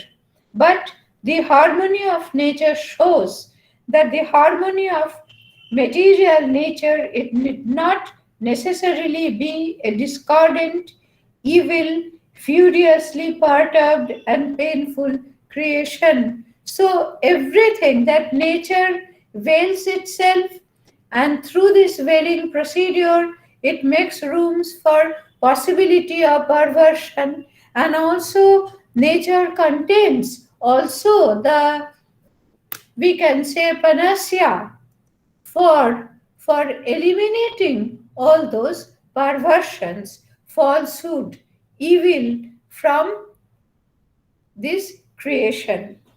And his answer, the psychic being, this is important, this will be possible. Now, how it will be possible? How all those perversions can be eliminated? Now, Indian philosophers, they say that the life is miserable in this cosmic world. Now, how those misery can be eliminated? According to Aurobindo, this will be possible if the instrumentation of mind in life in body can be can be transformed. That is, this will be possible if the instrumentation of mind in life in body can be eliminated. Actually, elimination here does not mean destruction, but a kind of transformation. That is, so long man as a mental, vital, and and physical being is still under the principle of ignorance, is still guided by the laws of inconscience, and as a result of it, it is also subjected to various kinds of limitations and conditionalities. Now, how to overcome all those limitations and conditionalities? Now we have to find out that when material forms manifest, they manifest they manifest from the level of inconscience. Again, when life forms manifest, they use the material instrumentality of matter as well. When mind forms emerge, they also use, they emerge through the instrumentality of material instruments and also vital instruments. So the limitations that are embedded within those instruments, that are also brought to their existence.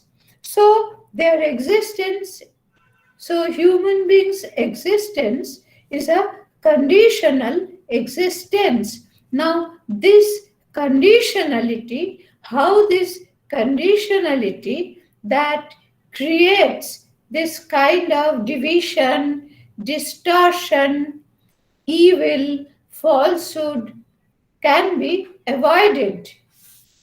Now, so for avoiding that kind of difficulties, it has been said, then what would be the instrument for manifestation? That is when actually, truly, the we can say spiritual being will manifest. What will be the instrumentality for the manifestation of the spiritual being? Will it be the same old material instrumentality, vital instrumentality, and physical instrumentality? Here Sri Aurobindo answers that his answer, the psychic being, if allowed to manifest, if psychic being is allowed to manifest from the first in life and lead the evolution, instead of being regulated behind the veil. That means always throughout in this process of evolution and also in its from its beginning in the process of involution, in one form or other, the soul, the psychic entity is there, so that psychic being must take the lead. The psychic being has to come to the surface, manifest. His answer, that psychic being, if allowed to manifest from life and lead the evolution, instead of being relegated behind the veil, then there would have been the principle of a harmonious outflowering. That is instrumentation. Instrumentation, if psychic being is given importance, and for that reason, he discusses in detail about psychic transformation. Of course, I won't have any time to enter into any discussion about the psychic transformation, but psychic transformation is an important idea in Sri Aurobindo's metaphysics. And he narrates his spiritual experience. Everyone who has felt the psychic at work within him, freed from the vital intervention, can at once see that this would be its effect because of its unerring perception, true choice, harmonic action. He also will be speaking about supramental transformation, psychic transformation, and after that, spiritual transformation, and after that, it is followed by supramental transformation. And supramental relates to supermind. Now, supermind is a totally different power, it has a whole vision. Actually, grades from Sri Aurobindo, we come across different levels of mind. And broadly speaking, supermind, overmind, and mind, we can draw these three levels. Broadly speaking, we can draw these three levels. Of course, mind can further develop, and also we can think of various subdivisions from mind to overmind stage.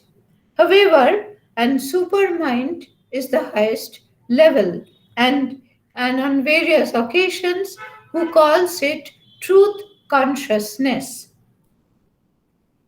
Now, supermind, it has a whole vision and an essential vision. it reposes on an all seeing authority of truth, and this spontaneously produces harmony according to the inner truth of the one and the inner truth of the many in one.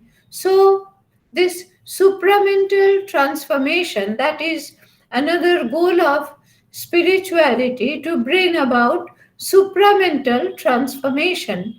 And this supermind, this is one, and also this also contains many in one. So truth, the inner truth of the one and the inner truth of the many in one, and things that are to the mind opposites, incompatibles.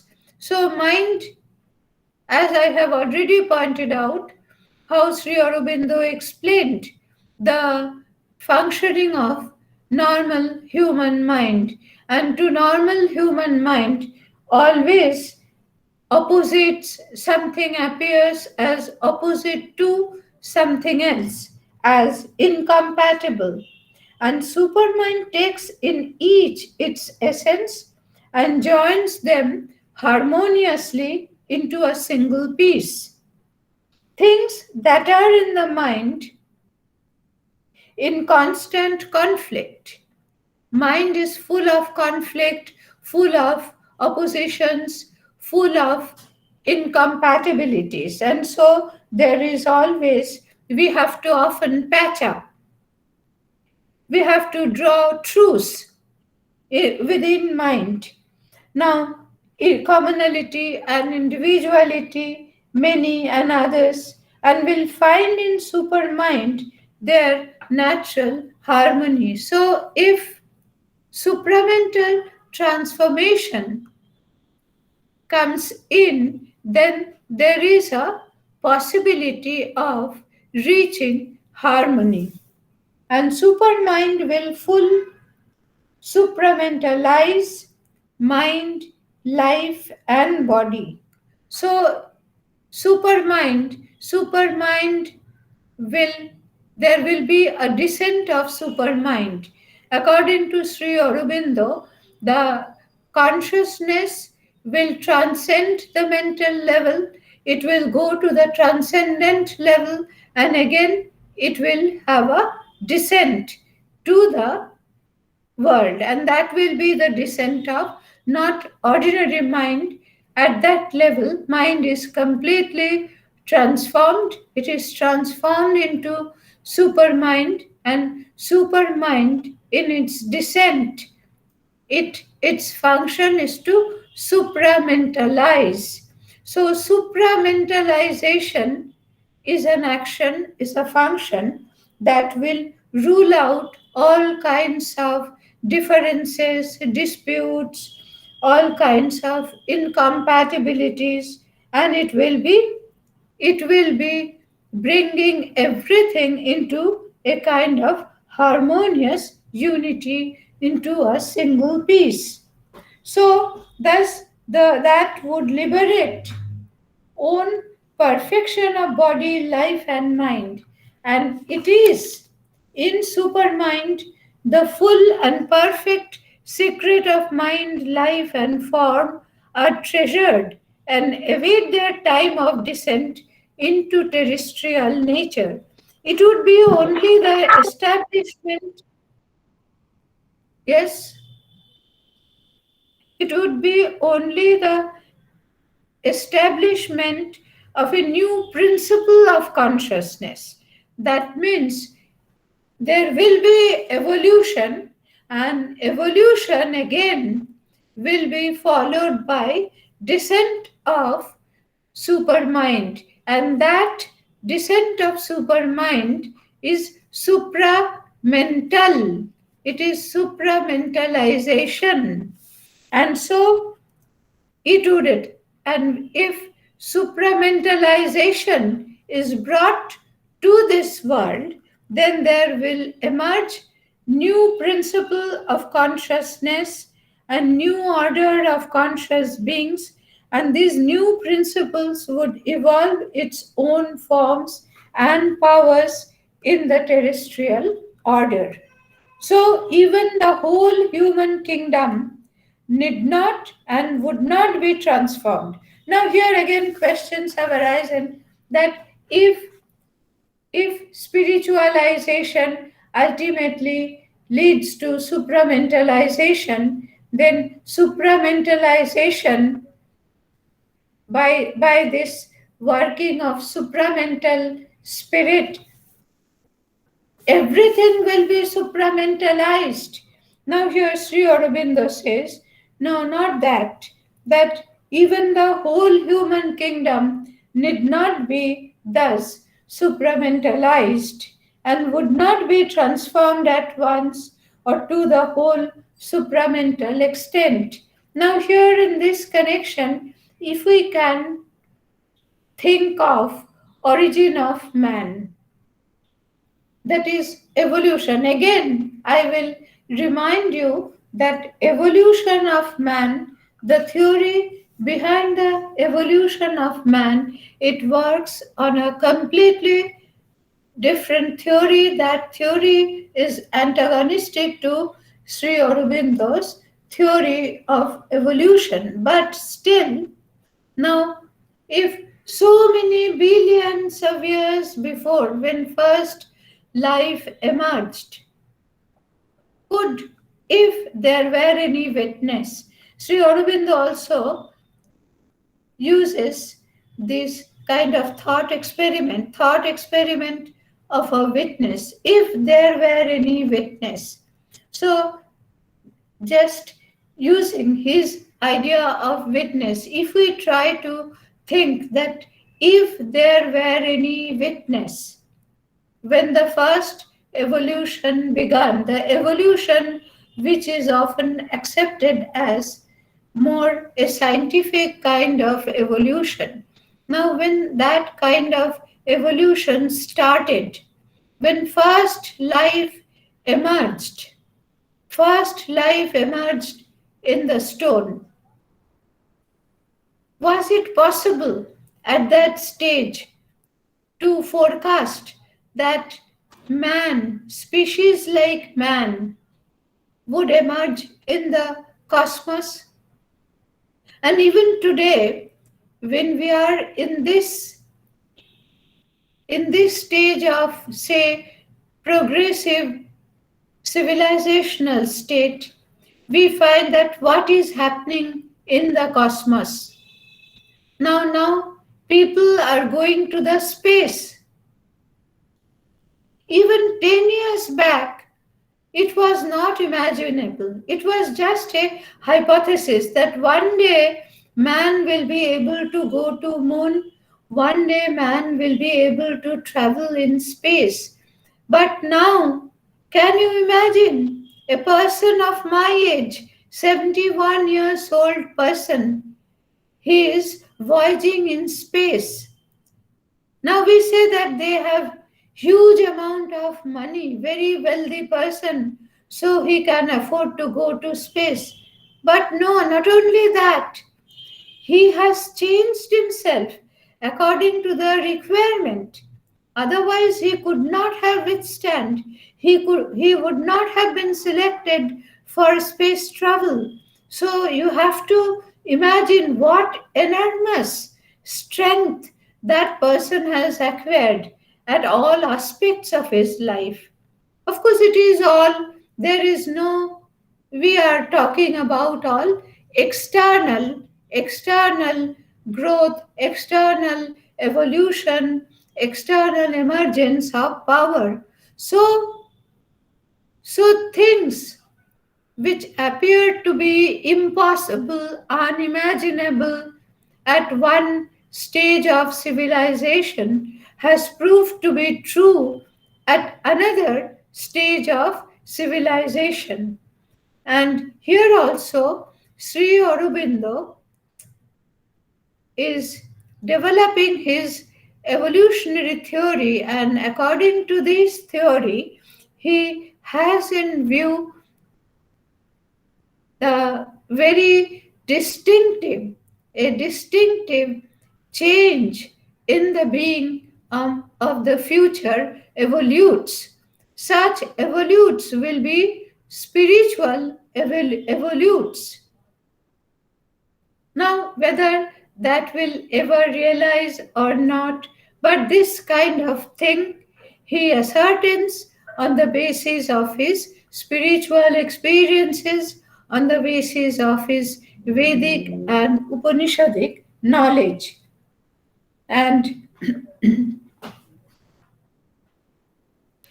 he says, at the same time, even the whole kingdom will not be transformed, but at the same time, the beginning of a supramental creation on earth is bound to have a powerful effect on the terrestrial existence.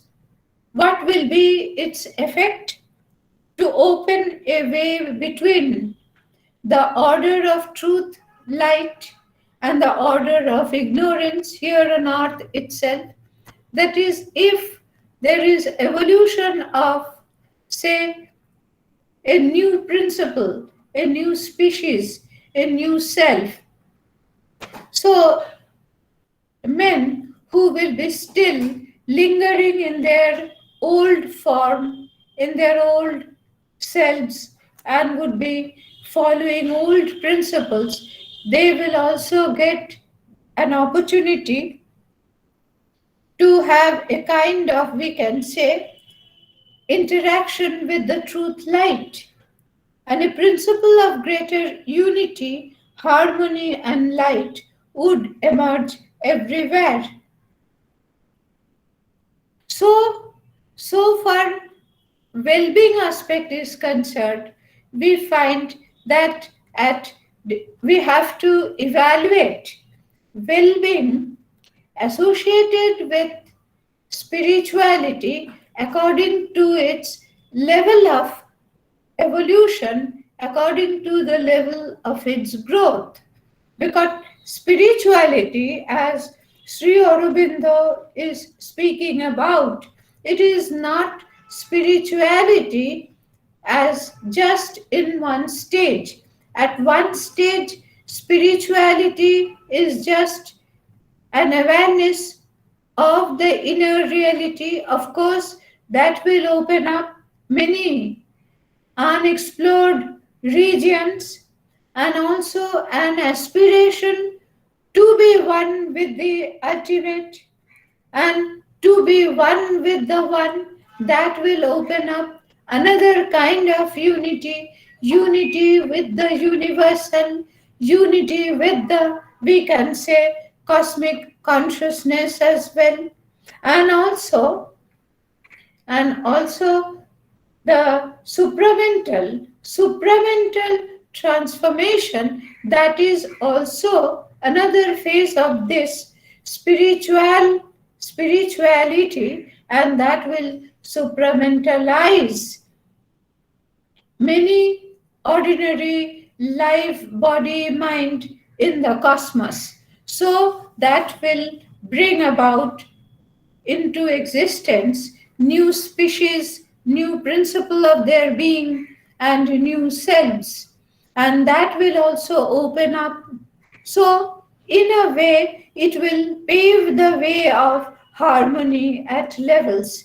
It will pave the way for elimination of all kinds of discords, disharmony, all kinds of, we can say, obstacles, and will pave the way for harmony finally. And so that will be also beneficial for humanity as a well, as a whole, because humanity will also develop unity with other human beings, with other species in the universe. They will also be able to attain unity with nature. Nature, in the sense we understand nature, with trees, animals, with material world, and also it will pave the way for love, for mutual love, compassion, and in that way that will be really a great boon to humanity as a whole. So, in this way, I understand Sri Aurobindo's notion of spirituality. Of course, there are different critics and they have brought different objections against Sri Aurobindo's view. I will refer to only four such very very common objections, but let me finish some more things here. Now, supramental principle would come down to create new heaven and a new earth in the earth consciousness itself, completing and transmuting, but not abolishing the earth order. Not that all human beings will be supramental beings, spiritual beings. So, other human beings who will not be transformed, they will remain in their present status. That is quite possible. So, here Sri Aurobindo quotes from Brihadaranyaka Upanishad this particular line, Asato ma sadgamayo, tamoso ma jyotirgamayo, mritur mam amritam gamayo. That is the principle. That is, take me out from non-existence, that is non-being to being. Take me from darkness to light, and take me from death to immortality. That is we can say, the main mental, that is the prayer, that is the prayer that finds expression through these lines of the Upanishad. Now, let me refer to some of the objections. Of course, again, not in detail. Now, these objections actually, I am referring, Sri Aurobindo has discussed in detail many things. Again, I cannot enter into all those details, but I will touch upon some objections which Sri Aurobindo himself calls intellectual arguments against spirituality. Sri Aurobindo critically considers four intellectual arguments against spirituality. According to some, mysticism and mystics have appeared during the period of decadence of the eve of life, and their loud quacking is a symptom of the decadence. That is, when civilization was at the state of fall, when there was no progress in civilization. Some say that that was the period when so-called mystics and their mysticism all came into existence. That is, it is product of decadence. That is the period when it was world, when civilization was going through crisis. Now, Sri Aurobindo, however, shows by citing world how much untrue is this argument. To answer this objection, a detailed explanation of human history is required. Of course, Sri Aurobindo was an excellent scholar of history, and so he had quite mastery over world history, and he could outline the detailed history, but I'm not here entering into. But briefly, I can refer to the places of the world where mystics and mysticism had arisen. In the East, in Greece, in Rome, in Italy, France, etc. And in all countries, mystics and mysticisms ruled, not in time of decadence. So historically, Sri Aurobindo had tried to show that this objection of the intellectual critics is wrong. Another argument, it has been argument that a spiritual experience cannot be taken as a truth.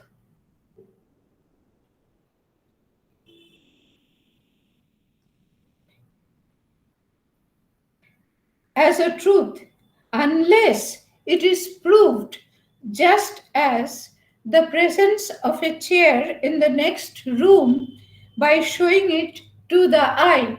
So, this is also one kind of objection, because if here the main ground for establishing his whole theory is on based on spiritual experience, of course one has legitimacy to bring into question the very utility and very veracity of spiritual experience as a proof.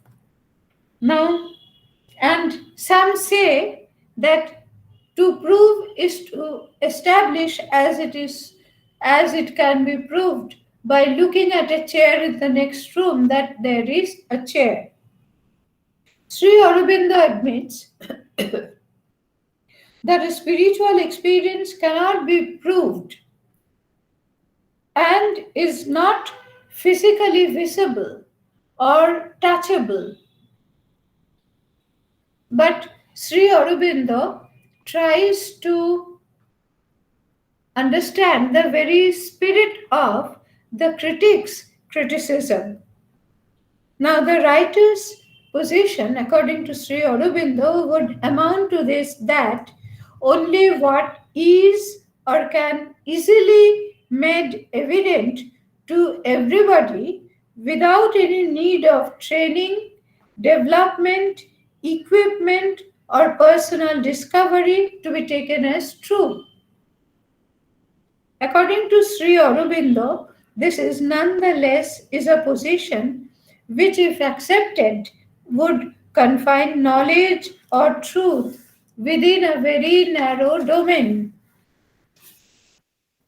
and get rid of a great deal of human culture.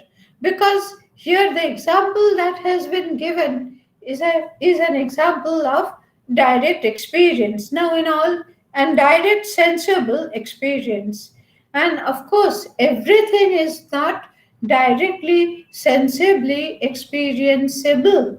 And we know there are lots of debates and doubts regarding actually what do we experience when we are experiencing something physically, also, whether we are perceiving the object or sense data. So there are lots of controversies and disputes there also.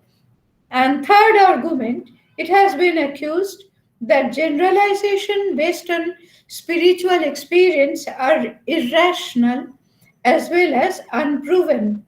But question arises, irrational in what way? Are they merely foolish and inconceivable? Why irrational while spiritual experience is said to be irrational? Or do they belong to infrarational domain? Or do they belong to suprarational order of experience to which the ordinary intellectual canons do not apply, because these are founded on phenomena as they appear to the external mind and sense, and not to an inner realization which surpasses these phenomena? That is the contention of the mystics, and it cannot be dismissed by merely saying that as they do not agree with ordinary experience. Now, here the main claim of the opponents is to say that because mystics' experience do not agree with ordinary experience, therefore they are nonsense and false. Integrating the personality may have no meaning. For some, it has a very clear meaning to many, for it is a truth of experience, and if modern psychology is to be believed, it is not irrational, since there is in our being not only a conscious but an unconscious or subconscious or concealed subliminal part, and it is not impossible to become aware of both and to make some kind of integration. That is, mystic is trying to present before us an integral personality. Integral personality is being considered in its conscious aspect, but according to them, there are different levels of mind. And even among recent psychologists, Freud, Jung, they have discussed about unconscious level of mind, subconscious level of mind, and supramental level of mind. We can admit, and so because it is not visible by ordinary experience, it is on the other hand silly to discard their existence. To reconcile disparate parts of our nature or our perception or experience of things is also not such a ridiculous or meaningless phrase, an argument for the plea of intuition. Now, Sri Aurobindo and other mystics like him, they rely on intuition, pragya. The plea of intuition only is a facile cover for an inability to explain or establish by the use of reason. This is objection, fourth objection, that you cannot justify by reason, by rationality, and you take root to intuition. You try to import intuition, and depending on intuition, you try to justify your claim. But how do you justify the very veracity of intuition? Now, in answer to this, Sri Aurobindo writes, the fact is that the mystic stands on an inner knowledge, an inner experience. But if he philosophizes, he must try to explain to the reason, though not necessarily always by the abstract reason alone, what he has seen to be the truth. And here, Sri Aurobindo actually saying that not on the basis of abstract reason, because when mystics are talking about spiritual experience, they are also talking about direct experience. It is something concrete, it is not abstract, it is not speculative. And he cannot but say, I am explaining a truth which is beyond outer phenomena and the intelligence and which depends on phenomena. It is really the outcome of a certain kind of direct experience and the intuitive knowledge which arises from that experience, so it cannot be adequately communicated by the symbols appropriate to the world of outer phenomena. Yet I am obliged to do as well as I can with this to help me towards some statement which will be intellectually acceptable to you.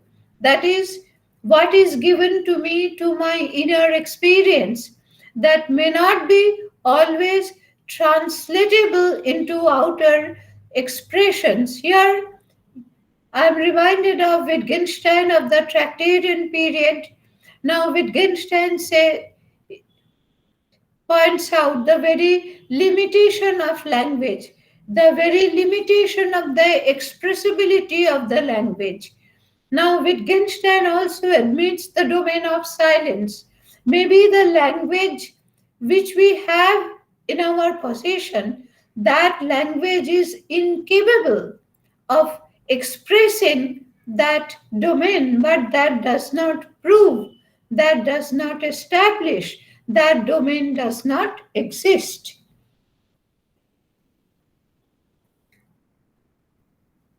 So, So he says, as to the real nature of intuition and its relation to the intellectual mind is quite another and very large and complex question.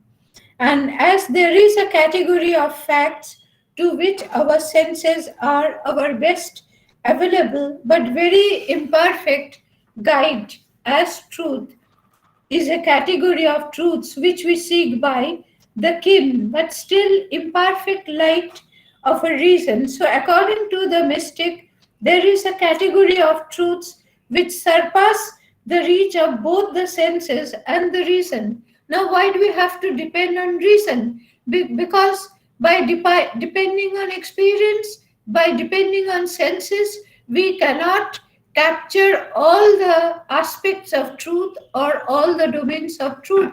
So we bring in reason. Now, if we can bring in reason, and if there are domains which are not capturable neither by senses nor by reason, why can't we bring in intuition? This is his argument. So, and but can be ascertained, the truth which can be ascertained by an inner direct knowledge and direct experience. These truths are supersensuous but not the less real. For that matter, they have immense results upon the consciousness, changing its substance and movement, bringing especially the peace, abiding joy, a great light of vision and knowledge, a possibility of the overcoming of the lower animal's nature and vistas of spiritual self development, which without them do not exist. A new outlook on things arises, which brings with it a fully pursued into its consequences a great liberation, inner harmony, unification, and many other possibilities besides. And these things have been expressed, experienced, of course, by a small minority of human race. Still, there has been host independent witnesses to them in all times. Possibilities be immensely condemned, and must these possibilities be immediately condemned as chimeras because they are not only beyond the average man in the street but also not easily sizable even by many cultivated intellectuals, or because their method is more difficult than that of the ordinary sense or reason. So, this is Sri Aurobindo's final reply to all intellectual critics. That is because these are not, why should we call these these things which are obtained through direct experiences as chimera, that is, as non existence, as enable unable to exist in any kind. Why? Because these are not capturable by senses, these are not capturable by reason, but these also have certain, if these truths have some beneficial aspects, how can we ignore the beneficial aspects of that truth? That truth provides inner calmness, inner tranquility. And so, because these truths are difficult than the truth of ordinary sense or reason, should we abandon those truths? This is what Sri Aurobindo's question to the critics. So, thus, by saying all these things, I would like to conclude my talk for today. So, now I think you may have many questions, and I may not be able to answer all your queries, but definitely I would like to hear what are your questions and what are your queries.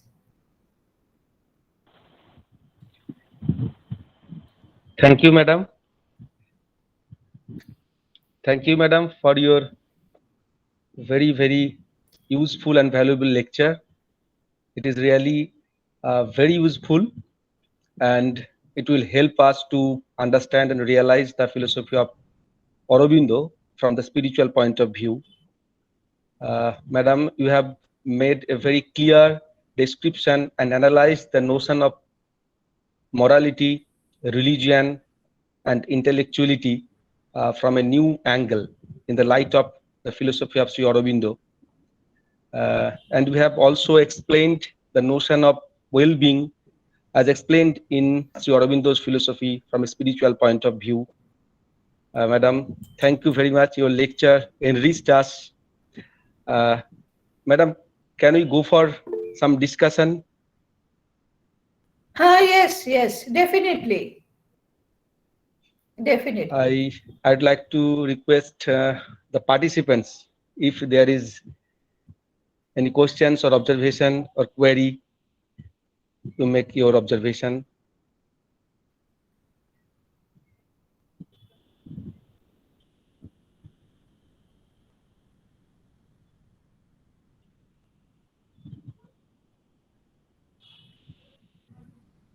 I think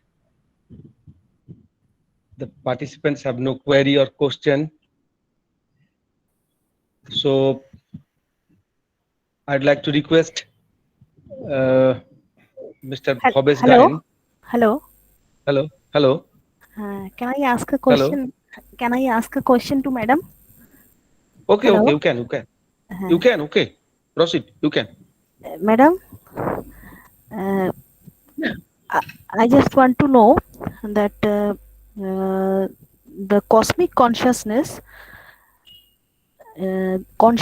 around us, or consciousness beyond the world. Oh, Actually, beyond is, yes, actually, you said? actually, I want to some confusion that cosmic consciousness is the prior of transcendental consciousness, or the transcendental consciousness is the prior stage of cosmic consciousness.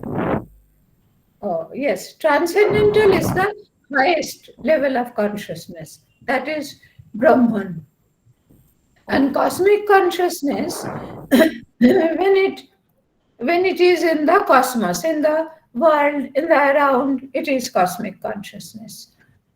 So cosmic consciousness, it is in between, we can say, individual consciousness and transcendent consciousness. Okay, Okay, madam. thank. Thank you, Okay, thank you, madam. thank you for And such a marvelous presentation, ma'am. Thank you. yes, yes. Now I request Mr. Bhobesh Gain, Assistant Professor, Department of Philosophy, to give the formal vote of thanks to our speakers. Mr. Gain, please. Thank you. Thank you very much, ma'am, for your thought-provoking lecture. Your lecture enriched us and has opened a new vision to go for research on Sri Aurobindo. Your lecture will help us and our students to understand the philosophy of Sri Aurobindo and his contribution for building a new ideology. Hope all the participants also enjoyed. I also enjoyed, and thank you again, ma'am. Thank you. So Thank you, thank madam. you. Thank you for your arrangement, for you have organized this kind of facility for me. I could share my views with all of you. So thank you. Thank you. Thank Thank you. you.